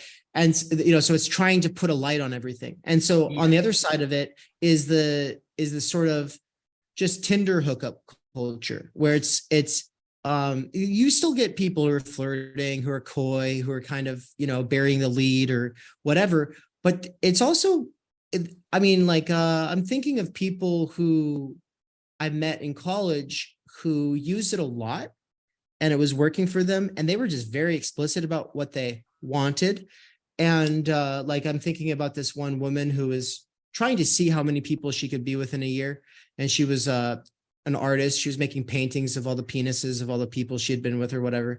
It's just like this liberating thing for her or whatever. But, she would just get on the app and just be like, oh, let's do this. But I also know guys who are kind of the same way, like, let's fuck. And on both sides of that, you've got to think like they're trying to have it, to achieve it in this whole sense, like just to get it, let's just do it. Let's just get to it. And what they're getting is obviously not very satisfactory. They're instantly back on that grind because it's not bringing the fulfillment that they're looking for. And so this is one of those ways that the constitutive lack at the heart of drive, it can manifest as a obsession for knowledge, but it can also manifest as an obsession for ontic sex. Yep. Yeah. That's also, to me, a big. Both are forms of repression. Like it's a mistake to think, oh, just someone who's very quote unquote sexually liberated having sex with many partners. It's a mistake to think that they're actually liberated. It's probably more accurate to say that they're deeply enslaved. I guess I have a question then, because I know that you've kind of said something along the lines of repression is not necessarily bad. In fact, we need to be repressive in specific ways. So, but it sounds like in this context, you're using that talking term about extremes negatively. Well, I'm talking about it in terms of its most extremes. Okay. Like I mean I also don't want to say that it's, I actually don't know if it's possible to live a life without repression at all. I mean, right. I don't that might not be possible.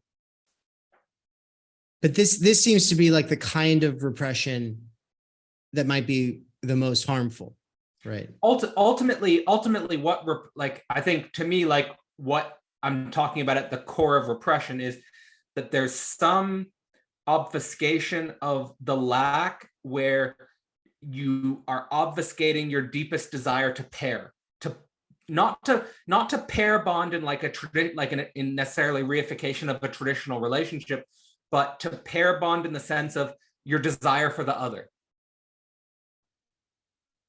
Pair bond.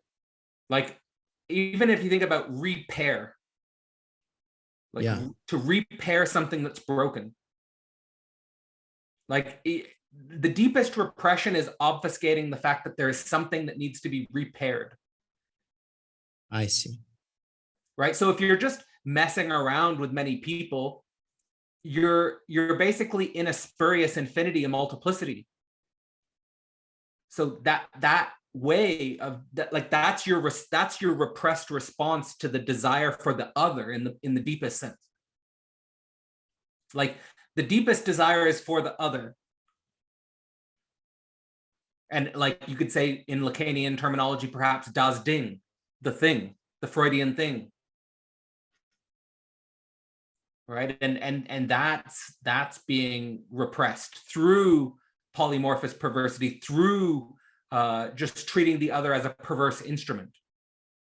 Right. Like to make like to turn an art project into how many penises I can draw, how many penises I can collect in a year. You're just purely reducing the other to an instrument. Right. Well, and you know, it's the girl boss empowerment version of taking on the Giga Chad, joke of the guy who's literally running around putting notches on his belt. And it's like, anyway. So, but I guess what I'm a little confused about is that she thinks this example of the belly button, whether it was or was not there on Adam and Eve, like the debates that revolved around this, and then the decision to finally just put fig leaves over that to kind of keep it mysterious. What she thinks this is a really good example of how when you cover up sex, it's not just sex that gets covered up, something else gets covered up, something else that's not even there. I guess like the pure metaphysics of the origin.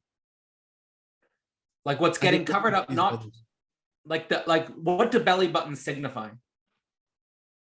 Yeah, that you were born. Yeah. That you were born, the origin, and it's that you encounter if Adam and Eve had a belly button, that means that they were born from another human, but they weren't born from another human. They were created by God. Right. So they shouldn't have belly buttons. Only their children should have belly buttons. Oh, I get why this was I get why this is a fascinating example of a sort of theological problem that artists had to deal with. I don't get how this is a good metaphor for what she's trying to get at. I think what she's trying to get at is the way in which the human psyche struggles with the paradox of the origin. Like the origin of the self. Where do I come from? There's always an infinite regress. Like if you think about like this in science, like with the Big Bang, is like, okay, the Big Bang is the origin of the universe, but what caused the Big Bang? Right? Like there's an infinite regress. Like you can never get to the origin. In a Hegelian sense, like you could say Hegel solved this in some sense. Now he solved it logically, but that doesn't necessarily solve it emotionally, because for Hegel, every immediacy, the paradox is that every immediacy or origin is always already mediated. So in some sense, that solves the problem, but on an emotional level, I think, on the level of the unconscious, I think still people struggle with this. And I think that in regards to our contemporary culture, how we should think about this is that our sexuality, which used to always be nested within a traditional structure aiming towards reproduction, and this is really the crucial thing. In traditional culture, our sexuality was always constrained in a system towards reproduction, which is the origin. Now we have a system where sexuality is totally disconnected from reproduction. And so the question of the origin is in some sense that much more anxiety producing. Because people forget that actually what's at stake in your sexuality is the status of the future and the child. And I think we've lost all traditional mythological stories which sort of constrain sexuality towards that direction. It's also not a mistake that in Christianity, the child is so front and center, like specifically the story of Jesus. What she's trying to say is that all of these theological structures are not random. They reflect the curiosity of actually the mystery of the sexual instinct. They're different metaphysical responses to the mystery of our self-reproduction and self-origin in the sexual drive. And ultimately, again, with Hegel, the immediate origin is always mediated. So in some sense, that solves things, but again, emotionally, not really. Okay, so we'll go on to the next slide. So and this is one of the final slides, but from Adam's navel to the dream's navel this is ultimately, I think, what she's trying to point towards, Dave, with the Adam's navel, is she's trying to connect this to the psychoanalytic theory of the origin of the dream itself. And the interesting idea of the dream's navel, or the birth of the dream. So she says myths and fantasies about procreation and the origin cover the absence, like, for example, the theological theories of Adam's navel. And the navel is obviously a scar left by the lapse of being, the sexuation, reproduction. So it's kind of like thinking about, not says scare there, but it should say scar. But it's basically, the belly button is a scar, and this is really important for Lacan, a scar by the fact that we are sort of subordinated to the chain of sexuation and reproduction. That when it says there's no ontological dignity, what's the story in Christianity which tries to give ontological dignity? It's that we originated in God. That, like, to the Christian, that is ontological dignity. It's not just there's a gap there, it's that there's God there. That's dignity. We have an ontological dignity. There's the truest, realist being there, not just a gap, right? But for psychoanalysis, it's all about dealing with the psychological difficulties of being subordinated to this chain of reproduction, right? Like, maybe, if you study the origin of Freud's writings, for example, what you find is like women who are struggling with like wanting to kill their baby and stuff like that. Like, it's basically, in this crisis of the social structure, which is trying to constrain people to this, submit people's egos to this chain, right? And now I think that we've been released from this chain in some sense. Now we have obviously problems of narcissism. It's like the ego gets out of control. The ego just tries to endlessly consume objects, right? So what we're trying to do is think about some more self-reflexive, some more mature way to deal with this situation. Of course, from a Freudian point of view, religion is sort of childish. Now, Lacan complicates that picture, and I think that contemporary philosophers are also trying to complicate that picture. But nonetheless, it's sort of an example of where psychoanalytic knowledge, starts. Ultimately, here, the Freudian unconscious with the dream's navel, and we're going to get into a specific interpretation, is basically what's at stake with the unconscious is learning about the origin of the dream itself, because for Freud, what constitutes our sexuality is the dream, the fantasy, right? The way we dream and the way we fantasize about the other is fundamental, to psychoanalysis. And it's never just two biological bodies having sex, right? It's yes, there's biological bodies, but more importantly, they're biological bodies conditioned by fantasy, conditioned by dreams, conditioned by dreams and fantasies which are specifically about the other, or das Ding, or the origin. So here's a quote. Speaking of navels, in Freud, the interpretation of dreams, the famous as well as curious expression, the dream's navel, related to the hole in the very net of knowledge. There is often this is a quote from Freud. There is often a passage in even the most thoroughly interpreted dream, which has to be left obscure. This is because we become aware during the work of interpretation that at that point there is a tangle of dream thoughts which cannot be unraveled, and which moreover adds nothing to our knowledge of the content of the dream. This is the dream's navel, the spot where it reaches down into the unknown. So ultimately, what Alenka is trying to do here is say that what psychoanalysis teaches us is to become more comfortable, or to become more stable, I suppose, in the unknown.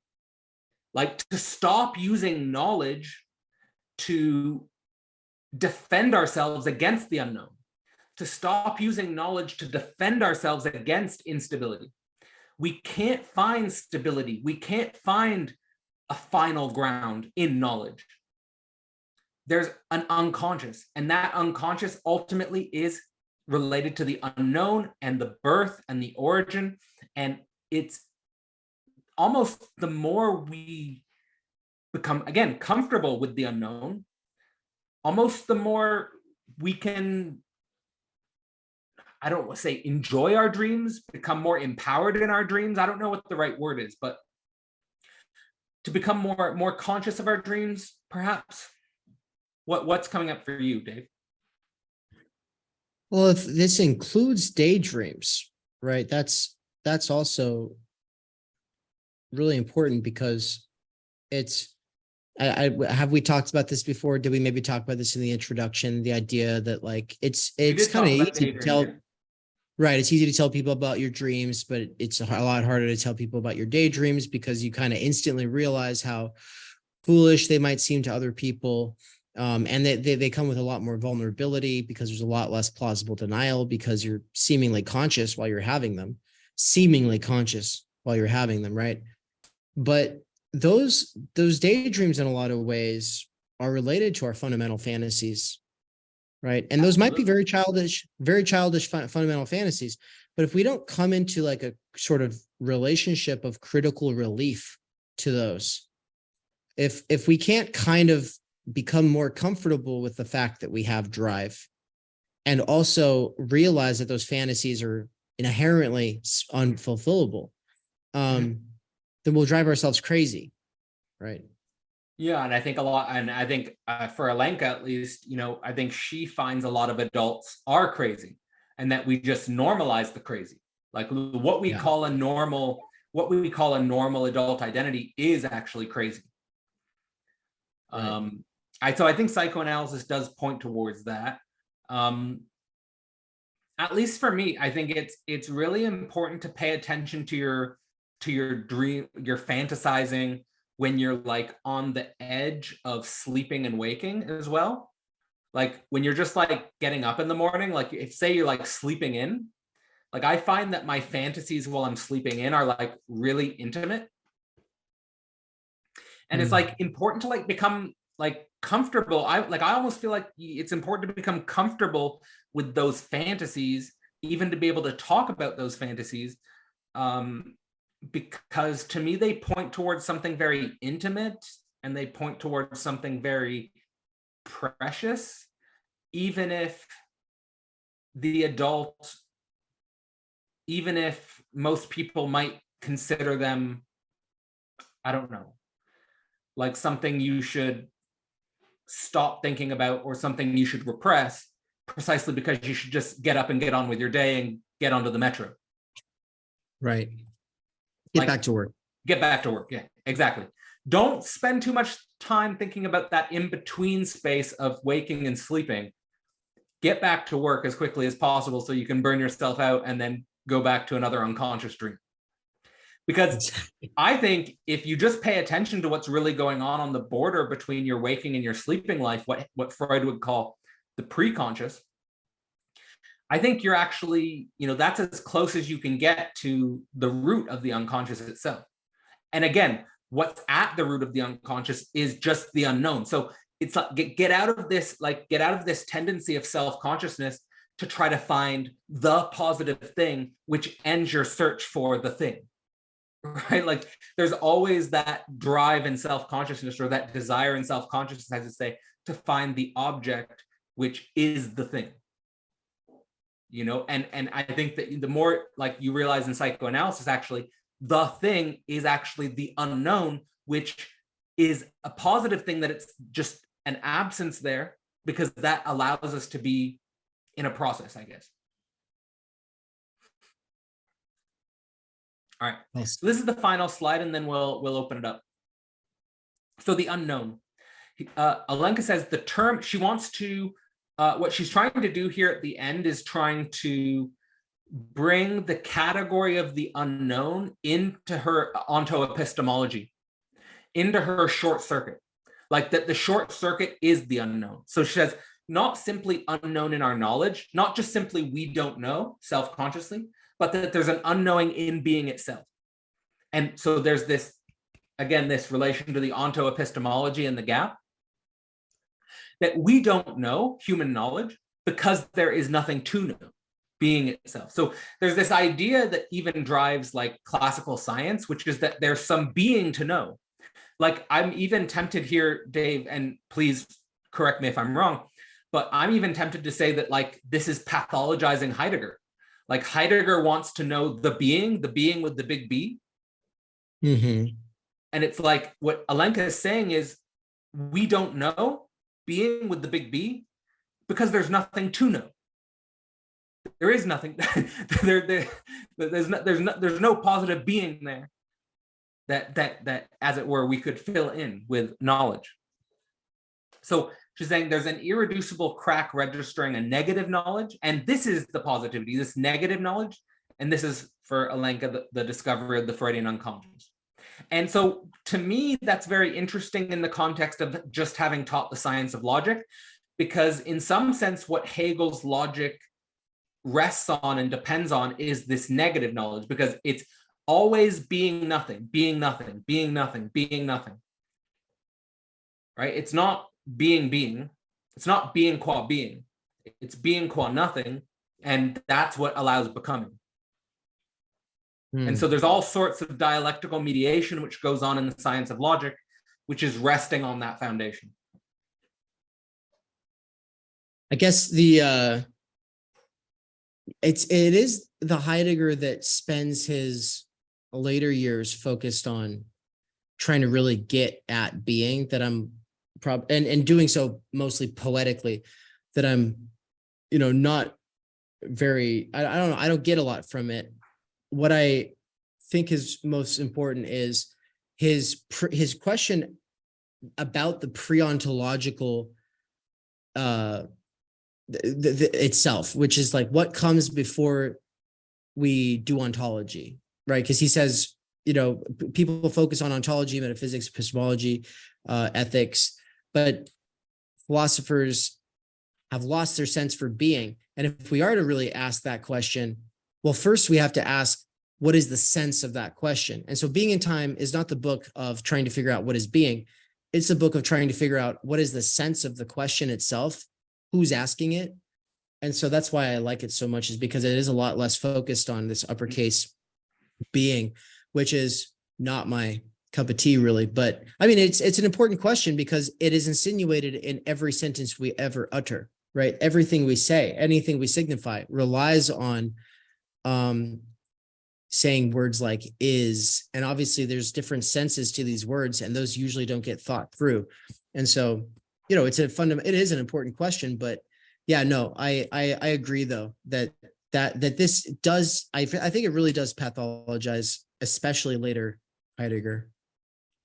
Yeah, well, it's certainly something to investigate. I just temper what I'm saying here by, of course, I'm not an expert on every philosopher. I'm not an expert on every form of knowledge. Just here, I guess what I would say is, from a psychoanalytic point of view, the claim would be that pre-psychoanalytic philosophy and pre-psychoanalytic science and pre-psychoanalytic religion have to, in some sense, tarry with the discovery of the unconscious. That's I guess the major psychoanalytic point, and I think Alenka here is trying to bring this to our attention specifically, I'll say. And I think what will be most important throughout the course is to think the political implications of this. And I think that's really what the Slovenian school brings to us, because people can say, look, the Slovenian school is really difficult. It's really confusing. What are they talking about? I think what they're talking about are the socio-political implications of the unconscious a lot of the time. And I think that's really important for our moment. So it's I think one of the reasons why I'm attracted to that. So, all right. So that's the conclusion. It's been 2 hours. So thank you for everyone who's been here. It's been great to have you with us throughout the entire presentation, and the floor is really open here. So if anyone wants to, I think we should just raise hands. I think if you want to speak, but floor is totally open. I do want to just preface things with one. Should we do the big? Yeah, we should. But I was just going to say that, listen, if you've been watching this and you feel like you have a really dumb question, like that you can't stop asking, and it feels like it's too dumb to actually bring it up, I just really want to encourage you to bring it up. I try to model that. I try to ask my dumb questions as much as possible. That's my role, really, is to be the village idiot here. But I can't always get at everything that you might be tripping on. And so I really want to encourage people to kind of try to articulate their confusion in their own ways, if they have any. But yeah, now let's talk about the big news. What is it, Cadell? Well, I mean, it's I have to first give, I mean, there's a big reveal just because this is a lot of what I mean, this is your I think your big reveal, because it's happening because of you. Yeah, but, I mean, well, so I was in dialogue with Alenka Zupančič about some other things, and then I had to tell her that we're teaching this course and everything like that. And so we're talking about it, and I said, I know that the people who are taking this course would just absolutely love an opportunity to meet you. Right? Because we did that with Catherine Liu. We've done that with a couple of other guests, where it's like after it's over, we go offline, and then the class actually gets a chance to meet, to introduce themselves, to ask questions, to talk about their project proposals, etc. And so she was like, "Oh yeah, that would be great. Let's do it." And so the big struggle for the last 2 months has been pinning down a time that actually works, but we got it. So that's we're gonna have Alenka in the course, and so Alenka's gonna be joining us. We're gonna have a session with her where what's the structure, Dave? Is we're gonna come on for 2 hours? Yeah, so it'll be on June 10th at I think at 5 p.m. Central European time, which is 11 a.m. Eastern time, which is what is it, 8 a.m. Pacific time. So it's pretty much doable by everybody in the US and Europe's times. I hope it's doable for people who are elsewhere. Maybe you'll have to join in the middle of the night. But basically, yeah, the first hour will be done as a live stream where the two of us talk to Alenka about what we've been doing, the course, how it's developed.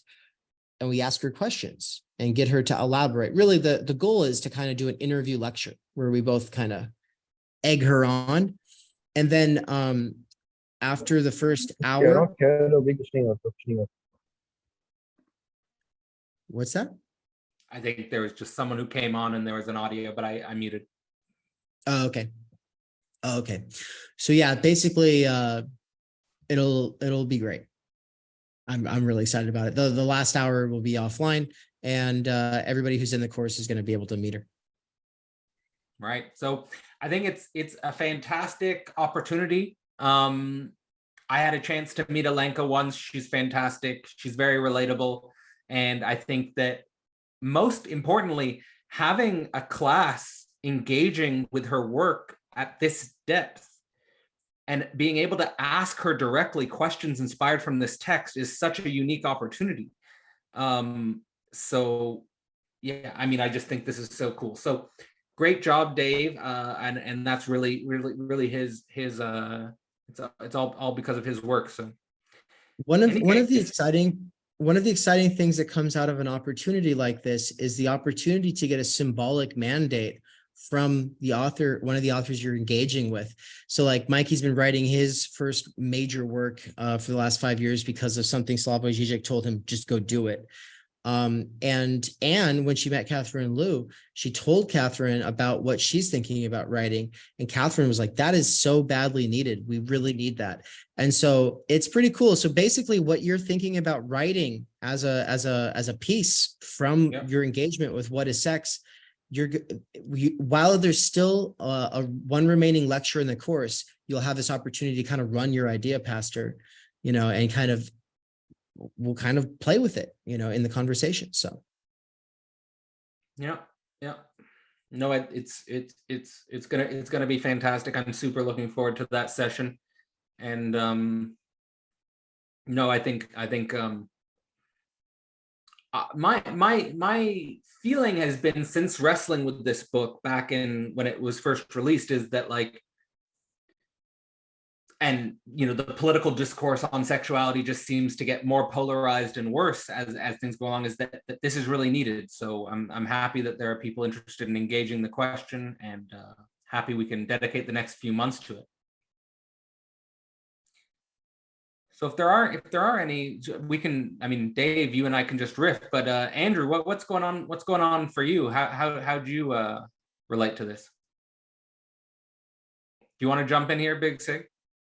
Yeah, sorry, I was trying to unmute myself. So I really liked how, as you know, and Dave knows, and I don't know anybody else in the chat, but we recently, the Vanishing Mediators, the channel that I co-host with Nick Freebeard tomorrow, we recently had a discussion with Isabel Millar on her psychoanalysis of AI, which I just got my physical copy today, so I'm excited. But I really like how you could kind of see there's a parallel between two works. At one, we're going over the short circuiting of, as you pointed out, the onto-epistemological of sex and its radical negativity. But I think what my interpretation of Millar's work is that with the concept of the sex bot and the AI, is that we get this extimate relationship with grappling with the Kantian antinomies, right, of sexuation. Well, the Lacanian antinomies of sexuation, but in a Kantian lens, and applying it to something that is a concrete phenomenon with technology, and how technology, artificial intelligence, rather than this whole paranoia of artificial intelligence is just going to take over humanity and wipe us out clean. It's more of what does artificial intelligence tell us about human essence, right? And rather than just the analytical tradition of someone like John Searle, they're using the Chinese experiment, someone who's a phenomenologist, Hubert Dreyfus, that is humans are not robots type thing. Well, they're only seeing it from a cognitive and even analytic lens of can it do epistemology? Can it ask about truth? She's well, can it enjoy? Can it fuck? And that's the main thing, that it's we're not reduced down to that, but it's the question, what is enjoyment, and how this is her notion of the sex bot is the seventh paradigm of jouissance. And so kind of seeing these two hand in hand, you could see two different projects bring about the same inquiry of, in a sense, being put in an irreducible gap, and that's where we should aim from. And I put in the comments about the theory of seduction, which was a theory that Freud got a lot of scrutiny of, which was like pretty much that, like, usually the entrance into sexuality comes from like a traumatic encounter from the adult, right?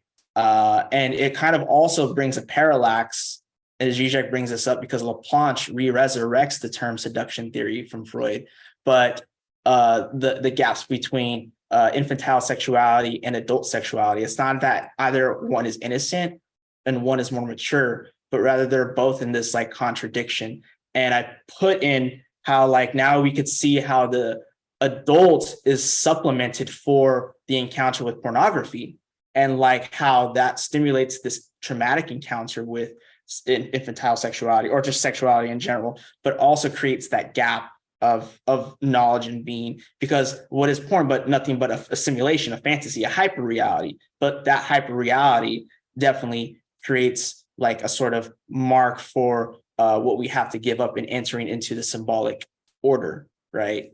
And so I wanted to know what you kind of thought about that, because that's something that I've been riffing off about, like when you really think about how child sexual development theory operates in psychoanalysis and how we can apply it today, but then also critiquing the sort of, oh, kids are just so pure, they don't know anything, they're innocent. Well, when you look at kids play with Barbies and G.I. Joes, there's already this polymorphous perversity being mapped onto a mediation of toys. It's like right then and there's a substitution via the toys, and it's like that becomes an extension for them to reflect back, and it's like, oh, now I could see how this toy represents my body, and then like the way that they make them play house and kind of put themselves in weird positions that I saw mom and dad do. So right then and there, sexuality is already being imprinted onto the body, the speaking body.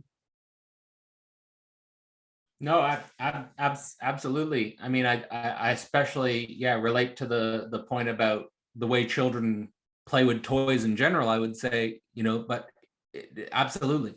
And it's super interesting to think about pornography in that sense of specifically the infantile sexuality and what we in some sense have to sacrifice in order to enter the symbolic order. Like and it's kind of how it functions in adult identity. It's like, it's almost like the adult identity almost wouldn't, I'm assuming, just drawing from my own consciousness, is that most adults would experience a rupture of their symbolic identity if they had to bring their porn habits into speech. Mm-hmm. Like it would almost represent a rupture of their adult identity. This is a way in which like the child infantile sexuality is too close, right? It's right. Like you were saying, like right. For adults, it's like very like it's like, again, like what Dave was talking about. We don't want to talk about our day fantasies, but we talk about our dreams. But kids are always in school, talking about porn or like, right. Joking and disavowing the sexuality, like making it a parody to kind of discredit the void of sexuality itself by kind of discharging it of its meaning. Exactly. Yeah, I wanted to throw in there that the part of when I think about porn in the context of the culture war today, it is like the vanishing mediator here. In the like, think about it. You got both sides accusing the other side of being groomers, both sides accusing the other side of being pro-censorship, and on both sides there are various examples of things that can be interpreted this way, and some of them are definitely, abhorrent. But pornography in a lot of cases is more abhorrent if we're thinking about children being able to have access to it. So, people being like, oh, should the pride flag even be in the classroom? The pride flag represents sex and gender, and it gets people to start thinking about these things when they should be thinking about math. Should teachers be really talking about their relationships at home when they should be teaching whatever it is. You get all these kinds of debates, but it's easier for a child to get on the internet and find the most abhorrent shit in the history of humanity than anything else. Really, it's easier for a kid to find like some bukkake scene than it is for that kid to get alcohol or cigarettes, right? And so you have all of this like hysteria over, oh no, like what's going on YouTube? Children are being shown scary images that were made to target children to give them nightmares. And so then YouTube, because it's scared of a lawsuit, goes through like this huge change in the last like 7 years to make it so that there's basically a children's YouTube and there's an adult's YouTube. And it's like, okay, but they're watching it on Google and you can just Google Pornhub. Right? So to me, it's like crazy that this is just like kind of, there's this whole debate going on. And then that's just right over here off to the side. And it's like, ask any one of them point blank and everyone's going to agree. Yeah, you probably want to make it so that you can't watch pornography without like a driver's license or a credit card or something. There should probably be some kind of a verification process or something. But instead it's like, no, it's easier than buying cigarettes. What's up, Adam? So guys, first of all, excellent presentation, Cadell. Going along the line of this kind of so-called segregated YouTube, this child's YouTube, it's actually a very fertile territory for other hostile epistemic agents to make, technically passing content that is otherwise the kind of content that no parent would want their child to see, depending on their ideological position. Because it is passing, it gets through even school filters. I had a kind of a situation just this year. My child attends a hybrid homeschool program where she is in the district for a couple times a week. And, they showed a video to her that I looked for the content creator. I found it's a white supremacist organization that produces content that's essentially PragerU for kids. And, obviously the teacher was completely unaware that that's what she put in front of these kids and horrified. But this kind of thing, the problem is that as parents, we're often reliant on the false sense of security that comes from limits that we expect. We hope for these limits to work, and they don't. And we need them to, because it's much tougher as parents to actually educate your child about things like ideological manipulation, epistemic manipulation. It's very tough to teach these things. I have my kid all day, every day, and she's 7 years old, and she has obviously a better grasp of ideology than most kids her age, probably most adults our age in a way. But at the same time, at that age, they don't have anything to tie that information, that knowledge to anyways. So you can't even rely on, I can teach her that someone may come and try to persuade her away from me, but she doesn't know what that would even mean. So relying on filters, something like Google, to put those in place, you're in the same position, really. Those filters are covering over all of the successful ways of getting around them, and you're not realizing it when it's there. It's like expecting that your crutch is going to work when it's not, and when it fails, it's awful. And it's all over the place. And so that's why this kind of conversation, though it is abhorrent to most people, thinking about the sexuation of children, for example, the sexual understandings of children, that kind of thing, it's abhorrent to most people, but it's that very abhorrence that stops them from doing the things that are necessary to actually protect their children, which is to empower them, to make them aware of themselves. But that's where I'm at. Yeah, I mean, to me, as someone who doesn't have children but would like to have children at some point, and listening to parents talk about the difficulty with enforcing limits and boundaries in the current landscape sounds like the biggest nightmare. It sounds like something.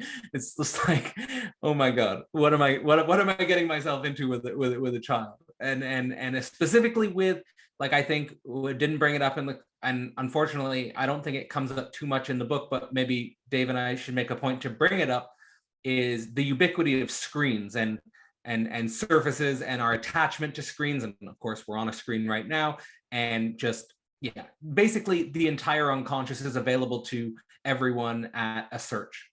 So, this is something which I do think also would be an interesting topic to explore if anyone's interested in writing about what is sex in the current, and to bring something innovative to the topic. I think we do need to talk about screens, surfaces, the unconscious, digital unconscious being just available at the click of a button to everyone. And like, how much is this disrupting our planetary consciousness? Because it's like, it's very weird to think about it, but like, it's like billions of people have access to all of this. I mean, without, restriction oftentimes. I mean, we could talk about China and the way China deals with restricting information. I mean, but that's precisely why I think Alenka is correct to point out that sexuality has political implications. And I think Dave's already pointing towards that, is like, how do we think about this politically?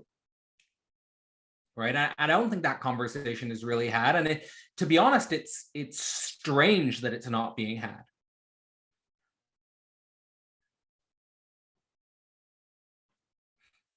I see Philip's joined us. Darian, you've been with us. What's up? What's up? Yeah, Philip, if you want to jump in here. One of the hardest things, I think, is to find any kind of common ground to talk about this stuff. And like Alenka, one of her things is like even going into how speech is a sexual act. And I think that's interesting. Like, even bringing that up is like really hard for some people, because they're like, what? No, I just talk to talk. And what you were talking about with screens reminds me somewhat of like what Baudrillard talks about with like even a close-up of a human face. I think he says it's the same as like the close-up of genitals, and like the act of pornography is an admission of the disappearance of sexuality itself. So it's like, what she's getting at is I think like something that, and maybe you and Dave know more about this, but my question is like, do we have any idea what sex is? I know that's not like anything you could say like short and sweet, but I guess no, I think I mean it's in some sense the question, since it's even kind of the name of the book.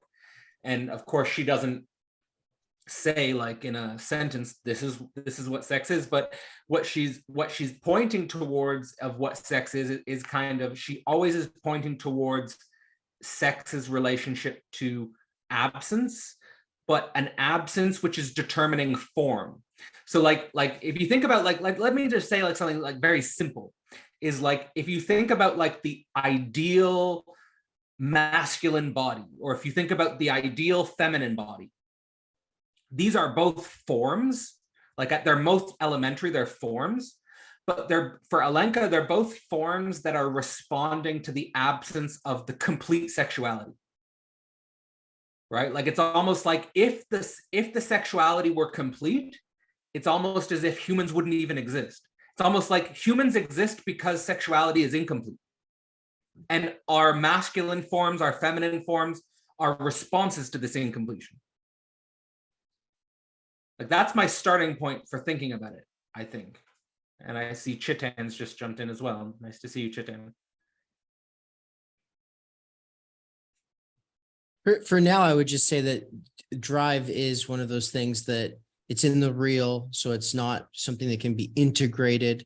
It's only going to cause short circuits, but we can catch glimpse and we can symbolize it, but then it's going to move again. It'll always be on the move. And so it's like that floater at the corner of your eye you're trying to look at, you know? It's thinking and understanding in a way that's not just like we're talking about, completely removed from your body, completely removed from the world, completely out of touch with everything. Thinking and understanding then is always going to be kind of in pursuit of that thing, but it's not going to have a lock on it. But I think the main thing though was just realizing, because I told Mikey on the phone, I was like, this text is just driving me crazy because like her usage of the word sexuality. I know what she says, and I know how to answer a quiz question. Like I could get a good grade saying this is what she means, but it doesn't click for me why it's so important. And he was just like, just don't worry about it. Just we've been talking about drive for years. Just remember that this is drive. And don't use the word sex drive, because if you say sex drive, then you're instantly thinking about American terminology, like, you know, with all of its connotations. No, just think of drive in its more elaborative sense. And that is what she's talking about. And I found that really useful. Death drive. Right, exactly. Like that's why sex is related to this absence.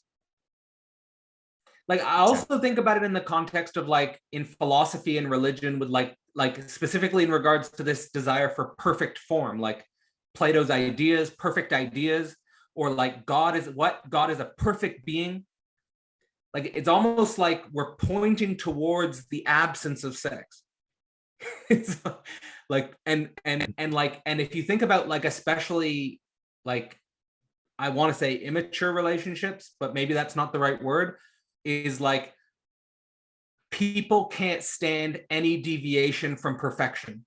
Like if there's an imperfection in the partner, if the partner did something wrong, if the partner did something that violated your expectations or anticipations, it's like a big problem, like because it's imperfect. Like it's almost like you've stained, it's almost like it's tainted. That's good. I know, like for me, like when I compare like my first relationship with my current relationship in regards to how I deal with imperfection, it's like night and day. Like in my first relationship, it was like everything had to be perfect. I had to pick her up at the right time. We had to go to the right restaurant. You know, we had to, you know, the first kiss had to be just right. Whereas like there's much more room for imperfection once you've sort of processed sex as an absence, once you've included disruption into it. Like it doesn't have to go by your plan. It can surprise you. You can be surprised by it, and that surprise can be positive. It doesn't have to be everything by the book, by exactly how you want it to be. And that's related to desire and drive, because desire is what you want it to be, and drive is open to, you know, something that's beyond yourself. Right. I really like that. And like with the whole thing about speech is fucking, it's like what Lacan says, the moment I'm not fucking, I'm talking to you, and yet I get the same satisfaction as if I were fucking. So the question is, am I fucking right now? It's like, I mean, like, not to be crude, but like, what's like the shit that like, it's not about like how you perform in the bedroom, but it's like what you say before. It's like, you gotta like, you know, fuck her with your words type shit. Like, even though it's so like crude, it's like, there's kind of a truism to that. Cause when you look at the psychoanalysis, like it's, and it doesn't have to be like a seductive thing. It's the fact of like, well, when you get into intellectual conversation and then like you're riffing off ideas where it's like, wow, you're making like short circuits or connections. It's not like it's a sublimation of like, oh, like this is better than sex. Like it's no, you get the same. There's like almost like they're like in antinomies or something like that. I don't know, like I don't have the right word to say, but pretty much it's not like one is replacing the other. It's like they're both on the same level of enjoyment. So it puts into question what sex could be, because we're not talking about a two-body thing. You know, we're talking about the third, as Lacan says in seminar 1, when we talk about psychoanalysis. It's like, it's not a two-body ego relating. There's a third body, which is that of the symbolic order or language, which encompasses the real, because it's not a totalized thing, right? There's no meta language and a container for it. It's broken up by its own antagonisms.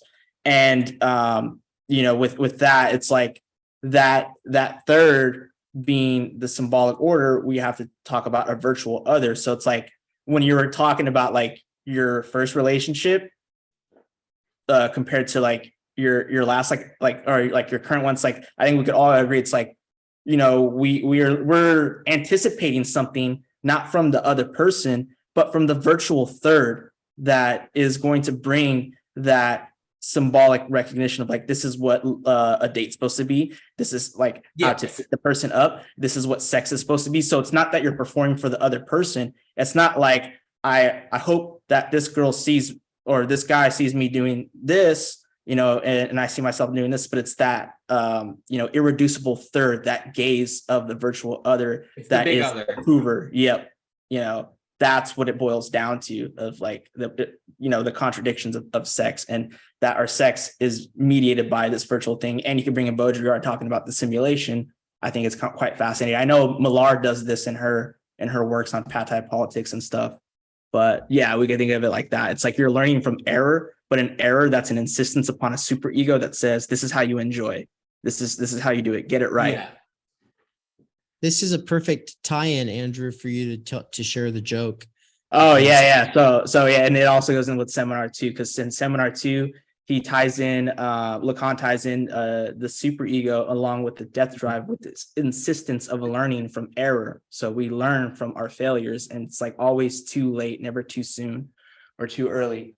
So a young boy goes into a funeral of a family after having seen him for so long. So as he opens the door, he says, "Many happy returns." And so he gets yelled at and beat up, and he's like, "You're not supposed to say that. You're supposed to say, 'May God rest his soul.'" So 2 weeks later, he goes to a wedding, and right as the groom is about to say, "I do," he says, "May God rest his soul," and then gets beat up and yelled at again. This is how it's not just what we tend to think of as sex, but also knowledge, understanding, integration into language is riddled with complications, neuroses, shame, all of these other kinds of factors that she's talking about, right? Yeah, definitely. I always go back to Zizek's Where They Know Not What They Do, because like, what is it but like we're talking about being, but also totality. And it's like, when we're dealing with failure and sexuality being like that negativity, it's like we're always dealing with these like series of failed totalizations, especially along the lines of the drive. Like, what is it doing but always missing that object? And so it's this constant going back of repetition of totality, but it's always failed. It's always Zizek says the failed absolute, and sex is title. Like, that's a perfect way to think of it. Fragile absolute with religion, but like all these forms of totality that are just a series of doubling and inversions from a prior failure. We shouldn't see the mirror stage as this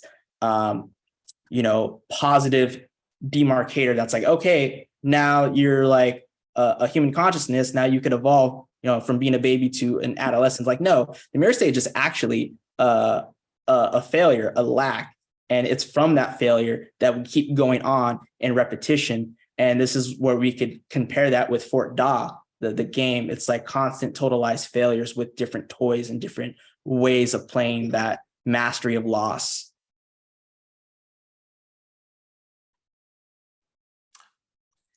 I just want to acknowledge that we don't need to talk about it, but Darian has left a remark in the chat that I would like to, I will get to, but I don't want to interrupt if Andrew, you want to keep going.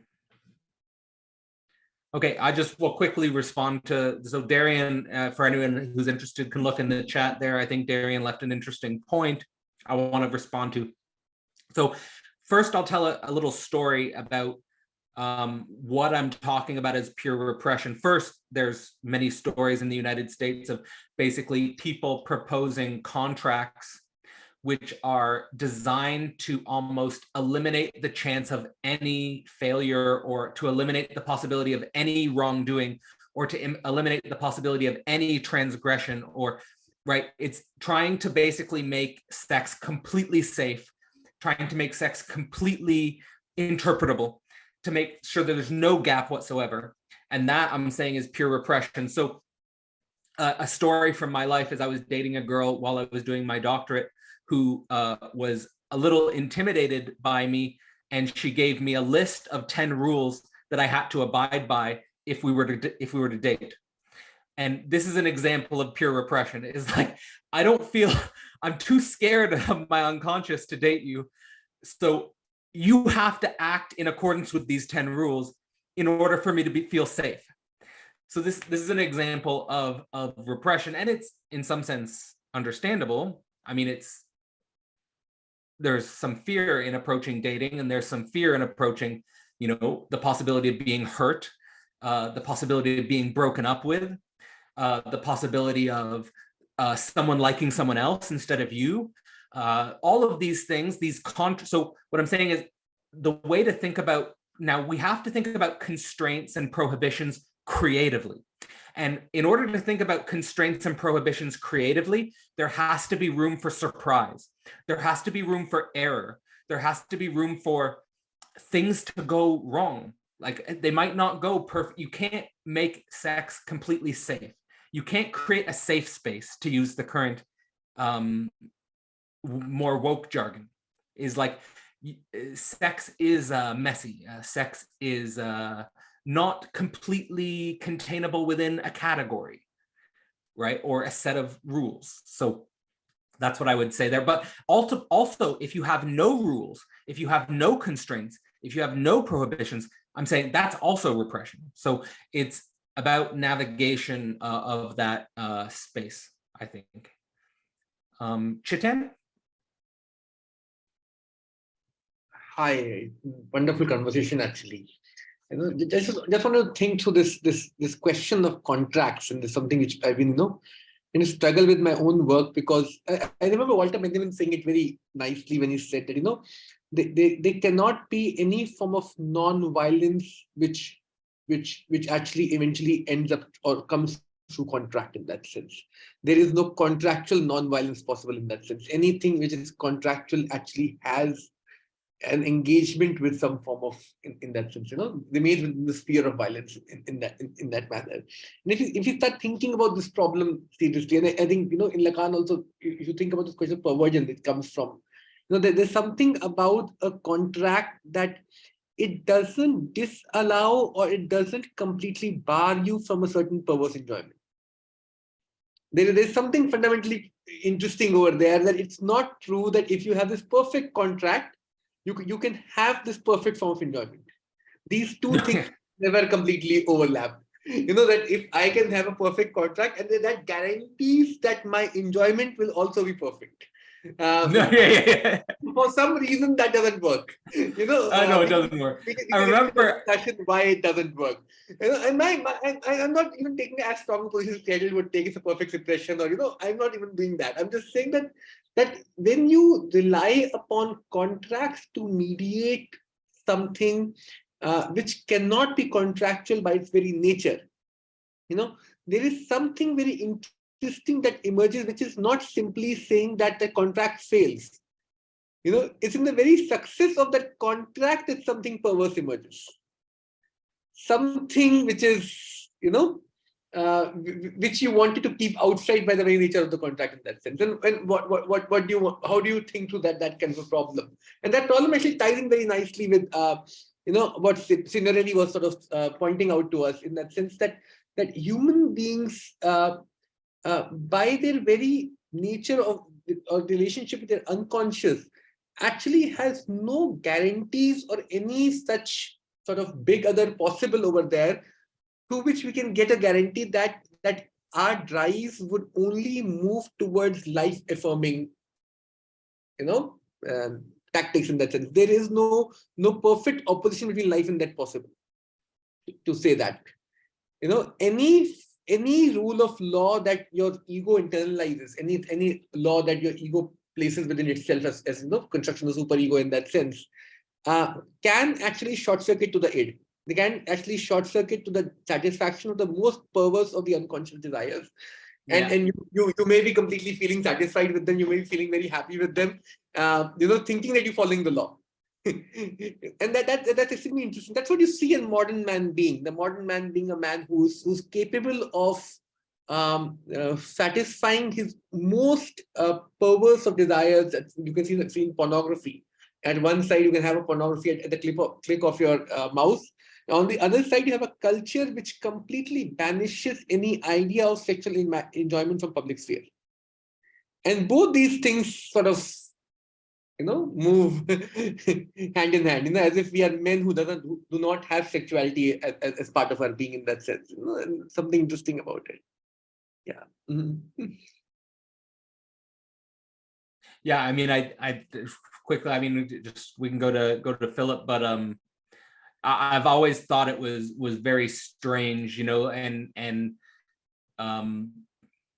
I like this remark by, I forget who said it, but like, if aliens came to Earth and just looked at human society from the outside, they would assume we don't have sex, right? Like, or they assume we're not sexual, right? Like that we keep that away. And there's something very strange about, like, even for example, like the phenomenon of washrooms and toilets, right? Like it's almost like we try to create situations where we can pretend like we're not animals, right? Like we did everything possible to deny that we pee and shit and all of that. This was when you had talked about, the death of God or the decentering of God, bringing about like a rise in narcissism and stuff like that.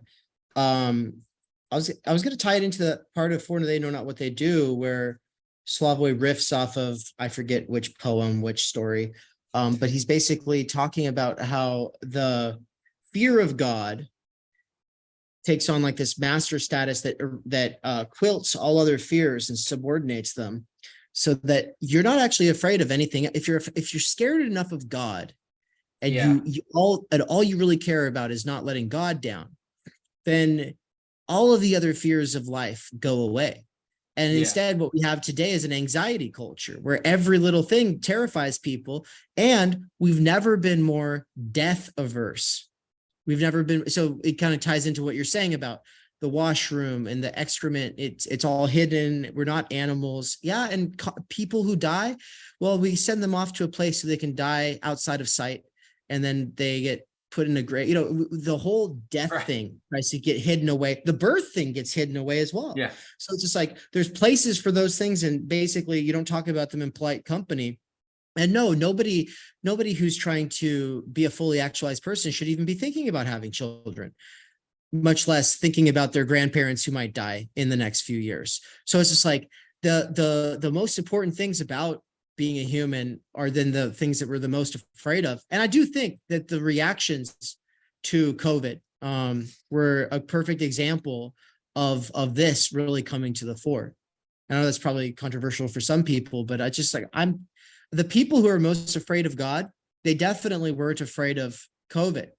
Like this was very apparent in my life because I have a lot of conservatives in my family, and it's just like, they weren't bothered. They might die. They're okay with that.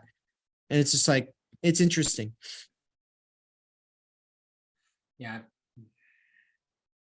Well, I think let's say something, but Philip, did you want to jump in? Yeah, well, that kind of reminded me a little bit. There was a talk of yours I listened to, Cadell, that was like looking at the difference between a naive and a mature man, and had to do with remaining open to the void, both with the phallic and the intellectual drive. So it's interesting to see sometimes like how much we'll throw in front of the abyss to kind of maintain sanity. And I wonder if the contract is something like that. And this actually just like sparked an idea. I don't know if you know much about Bataille, but like, would he have been someone that was like kind of playing with this idea of repressionless existence? Was because a lot of the stuff I've read from him, like his diaries, ecstasy and agony, and in his sort of, he was just like, you have to constantly risk your entire being, like all the time. I don't know if that's like a, he's like obsessed with transgression, right? Yeah. And like violence as a path towards hyperreality. It kind of reminds me a little bit of that movie. What's that Oliver Stone movie, like Natural Born Killers, where like Woody Harrelson's having that talk with Robert Downey Jr. and he's just like, it reminds me of what you were saying with Alenka and like the adults nowadays being completely out of it. And he's this mass murderer who looks at this guy who's covering him on the news and it's just like, dude, I'm the one who's pure. Like, you're the one who's messed up. Like, creating all this. And I wonder how much of this is like a question of moving from a child to an adult. And like what the fuck that means. Yeah, I mean, I certainly don't want to frame this as I have the answers, because I don't. But one of the points that I'll sort of bring into the conversation is, like, on the one hand, we all know that, like, if we just release the repetitions of like the raw unconscious in terms of like fucking, raping, killing, all of that, like, we all know, like, that's like, no, that's not an option. But at the same time, if we repress that part of ourselves and pretend it's not there, then that also is sort of a hiding from ourselves. So I think we do need some constraints that are designed to make us aware of that dimension of ourselves. And to me, the word that is most resonates the most is sublimation. Is that you want to take that killing, like, I think actually about Andrew with like jujitsu. Like, jujitsu is a perfect example of taking that killing drive and you know, harnessing it, channeling it, containing it, and directing it towards something which is holding a higher order tension, right? Which is like a jujitsu competition, right? Like, for me, it was like, you know, I like baseball and football, like, and football wasn't a chance for me to go out there and hit someone, right? Like, or get hit, right? Like, but that's a very real drive inside of us. And or like there's a lot of guys today who are afraid of their sexuality. Like, I had a friend who, for example, was too afraid to go say hi to a girl at a cafe just because, oh, that's too aggressive. So, like, we have to have a way that we're in touch with that most aliveness inside of ourselves, but at the same time, that brings us to our own death in some sense, right? Like, so, like, life and death, we're walking that edge, you know, like, and like, I think Chitan said, there's no transcendental guarantee here. Whereas Nance said in the comment section, capital can't articulate it, so it's off limits, and thus we are becoming inhuman through our denunciation of our humanity. Yeah, I mean, to some degree, obviously, the old folks' home, the coffin, like the graveyard industry, the hospitalization of birth, like, these things are businesses. But the point is that the reason it can't be articulated in the general superstructure is because being unto death, as well as thinking about intergenerational heritage, those two things run completely counter to the, oh, everyone needs to be an individualist, you know, self-directed, you know, pleasure-seeking, rational actor, you know. So, good shit. Yeah, I really like that comparison that you made, Cadell, of the jiu-jitsu thing. I would like to add, like, in comparison, like, the distinction between what we're talking about versus the Bataille's transgression is, like, there's a difference between the aggressive drive and one sublimating it with jiu-jitsu or MMA sport fighting versus, like, if you ever seen that movie Man of Tai Chi, where he's like a very, like, he's like a traditional Tai Chi fighter. His master says, don't do fights, but he's doing Sanda sport fights. But then he gets contacted by you know, the antagonist. It's played by Keanu Reeves, and he's doing underground fighting for, like, spectators of rich people, and if the person loses, they get killed for losing the fight. So there is a difference between sublimation and transgression right there. And so I think that's the difference between, like, being this so-called repressive list, which is not really a thing. All we're just doing is being excessively transgressive, versus finding that sweet spot for sublimation. I just remember when I was doing the return to Freud, sort of just revisiting his text, I remember thinking, wow, the word sublimation keeps coming back as very useful for the foundation of ethics. And yeah, finding that sweet spot of tension where like, I feel like we want to simulate death. Like, for example, like I always like Zizek's example of video game subjectivity, where like, if you play Super Mario, like you're actually, it's okay to die because you just go back to the place you know, at the previous point, like you fell down a pit. Oh, now you're alive again. So it's like this undead drive where it's okay to die. I feel like in like something like jujitsu or something like American football, it's almost like we're simulating like that closeness to death, but you're not going to die. But like in, for example, like, I don't know, like I'm for some reason thinking about ancient gladiators where like people would just literally be killed. It's like we don't want to literally kill each other, but we do want to simulate that drive somehow. I don't know, it's interesting to think about this in the context of academics and intellectual theory as well, as like, you know, I mean, in some sense, I think it functions, my observation is it functions on a metaphysical level. Like philosophers could be scared of each other because they feel like, oh, this metaphysical system is going to kill my metaphysical system. Actually, that's something that I really appreciate about Dave is like Dave, like, you know, you engage, like you always say, like, I'm a baby Zizekian or something like that, but like, you're not afraid of Zizekianism killing Heidegger. Like you're, No. but there are like that, like I encounter that often, like where like theorists get defensive about who they, you know, like are interested in because, oh, maybe my metaphysical system will be attacked.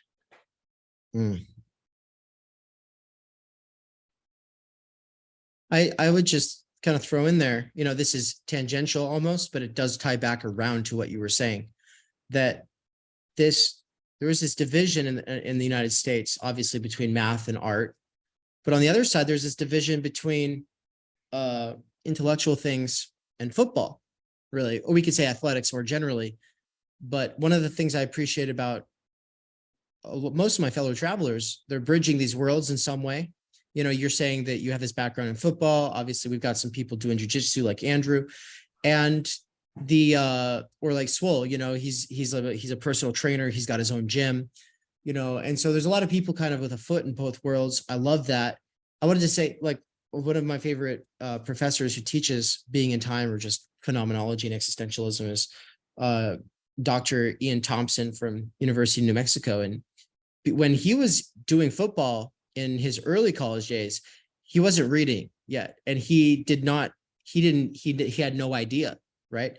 But really his drive to get knocked on his ass and to get beat up and to tackle things did latch on to texts.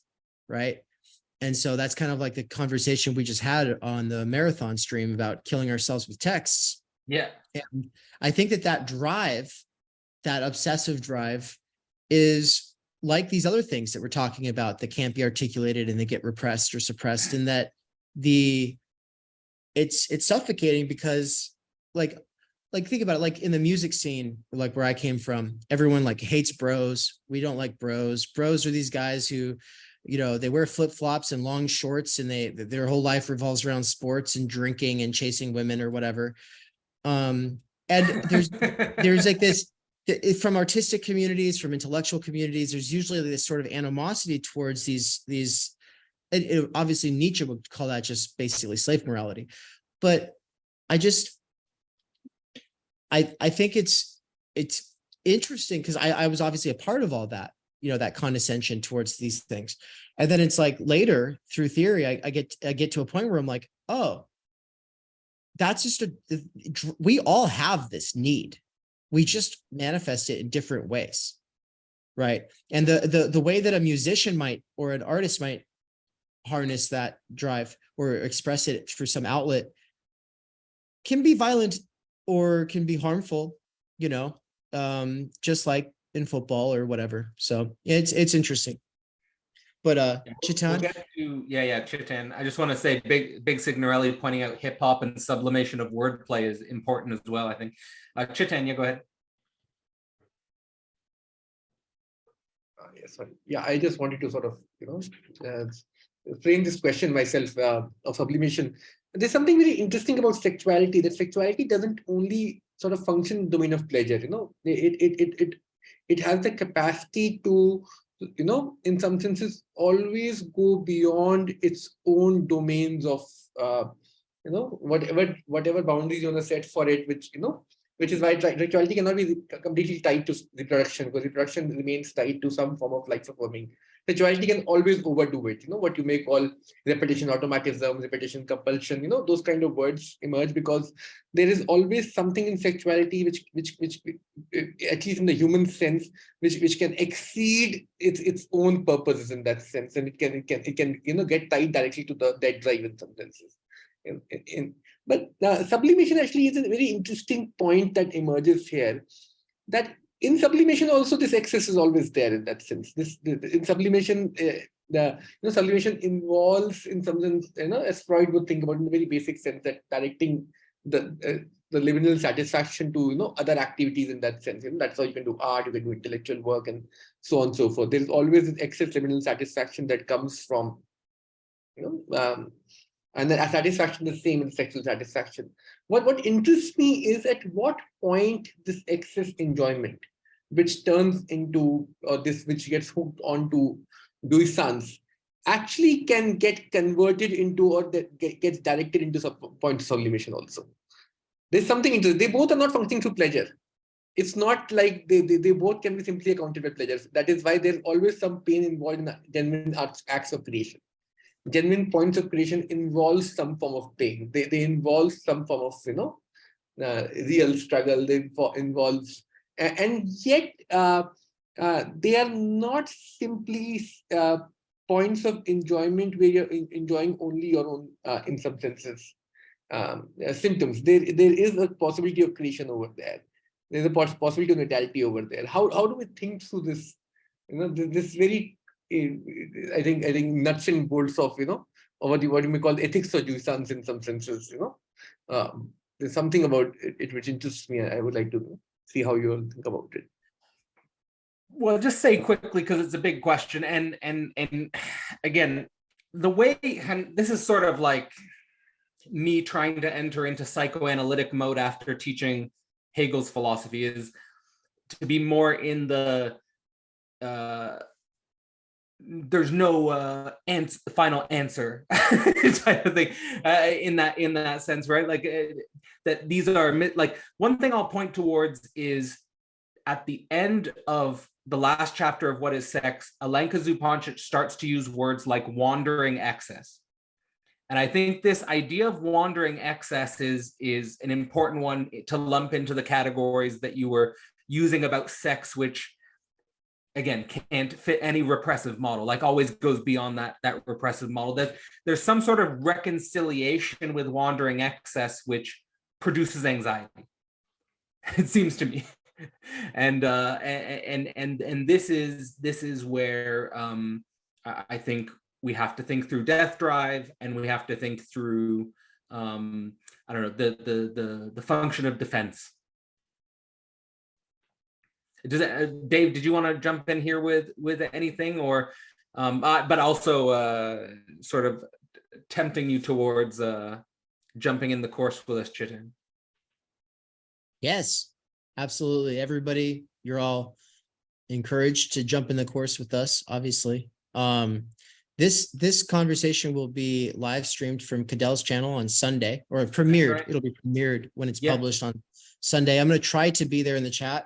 I have a couple of meetings that day, and it's going to be complicated, but yeah. And then I plan on republishing this from my podcast as well as from the channel as well. So seriously, everybody, thank you so much for participating. I know there's probably a couple more things that you'll want to touch on here before we close out, Cadell, but I think we've just about reached the point.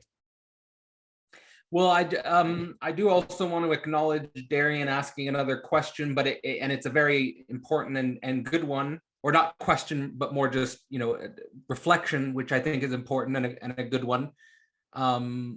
related to video game subjectivity. I feel like wrapping up, but it's so he's basically saying that there's a difference between dying in a video game with a reset to a beginning where you lose all your items versus real death in the sense of a hardcore mode as a feature that has to be imported and implemented in a game.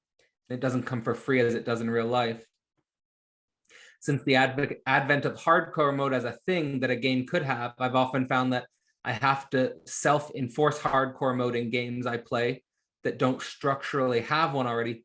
For me to be okay to die in a video is actually a big hurdle for me personally. Well, I think it's, well, I just want to say it's a nice reflection, and I mean, we could engage with it, but maybe not now that we're winding down, it's not the time, but certainly if you jump in the course, it's definitely something we can further think through and work through. But I guess the last thing I'll say, and Dave, then hand it back over to you, is just that for me, Alenka's work, and specifically What is Sex, have helped me to reconcile the opposites of, on the one hand, a very strict and very predictive model of sexuality, and on the other hand, a very open, permissive form of sexuality. And I think that avoiding both of those and being, in some sense, open to being alive and being attached, but with the possibility for disruption, is something which I try to carry with me as a process, which I think is sometimes very difficult. And I think sometimes the mind freaks out about that, but it's at the same time, I think something like, basically, to stay alive, we have to be in touch with death. and to keep that alive, and to keep that alive in my work as well. So so this is the end of, like, sort of Dave and I's sort of opening and introduction and conclusion, and then invite you, like, we're gonna really go hard in May and June to go into the cracks of this book and hopefully bring it to life for the contemporary political discourse. So with that being said, I'll let you finish off, Dave. I guess I'll just say that you're all brave souls. I think it takes a lot of courage to talk about something that philosophers have historically not wanted to talk about. We have a token woman present, self-identified token woman. That's my fiance, Anne, but she's also a co-instructor at Theory Underground, and she's a thinker in her own right, but she's very new to all of this. And so she said, great lecture. This is all very new to me, and I'm excited to work through this book. But the overrepresentation of dudes in the conversation, I don't think is an accident. I think that there are spaces in every city in the United States, in fact, probably in most towns, for women to be able to talk about these kinds of things. And I've been in them. I've sat in on circles to talk about these kinds of things where I'm the only guy. And I think part of what it is it comes down to drive. And there's if you have masculine aspects but also happen to have a dick and balls, then you're there's not a lot of appropriate outlets in intellectual spaces to be able to exercise that drive in a way that I would say is really productive or healthy or anything like that. And so hopefully that's that is in part what happens here, is that it is a positive thing. I was talking to Cadell about it. I said that if we don't have these kinds of conversations, if we don't have a book like What is Sex up front and center with the things that we do at Theory Underground, or the things that he's doing at Philosophy Portal, then we set ourselves up for failure, because the general tendencies of these two naive gender ideological positions are not going to go away just because you don't want to talk about them, right? But people don't want to talk about them because being in a conversation where somebody says sex is real, for instance, just for being in that conversation with someone else can mean that you've got people writing to your faculty advisor telling, oh, you need to pull this person's funding, you need to cut them from the program, you need to cut them off from a career. So, it's a weird world that we're in. And at least at Theory Underground, the overwhelming majority of us don't see a future in that, aren't pursuing something like that. And that's why we're able to have these conversations. But that's also why there's not a line out the door of people, oh, sign me up, let's do it. Because this is in a sort of sense taboo. And so I think that the last 2 conversations we've had publicly, actually 3, if we include the 3 reasons to read What is Sex stream, that's those 3 conversations, I think, show that we're refusing the double blackmail. We're trying to raise ourselves to some other level where we don't just become edgy, transgressive for its own sake, anti-woke or, woke or whatever, just to kind of shock and awe or whatever. And so good on you all. And like I said, I think it takes courage, and I think you're all asking the hard questions. And this is really stimulating for me in a way that is going to be it's going to drive a lot of my future development as a thinker. So thank you. All right. I mean, well said. I think we can end on that note. Class starts May 7th. Again, big news. Alenka's going to be in the course. You get a chance to meet her, get a chance to talk to her. I think that's going to be a fantastic opportunity. So, looking forward to this, and it's an honor to present with Dave. It's a pleasure to present with Dave. And with that being said, we'll shut it down for the night. So have a great night, everyone.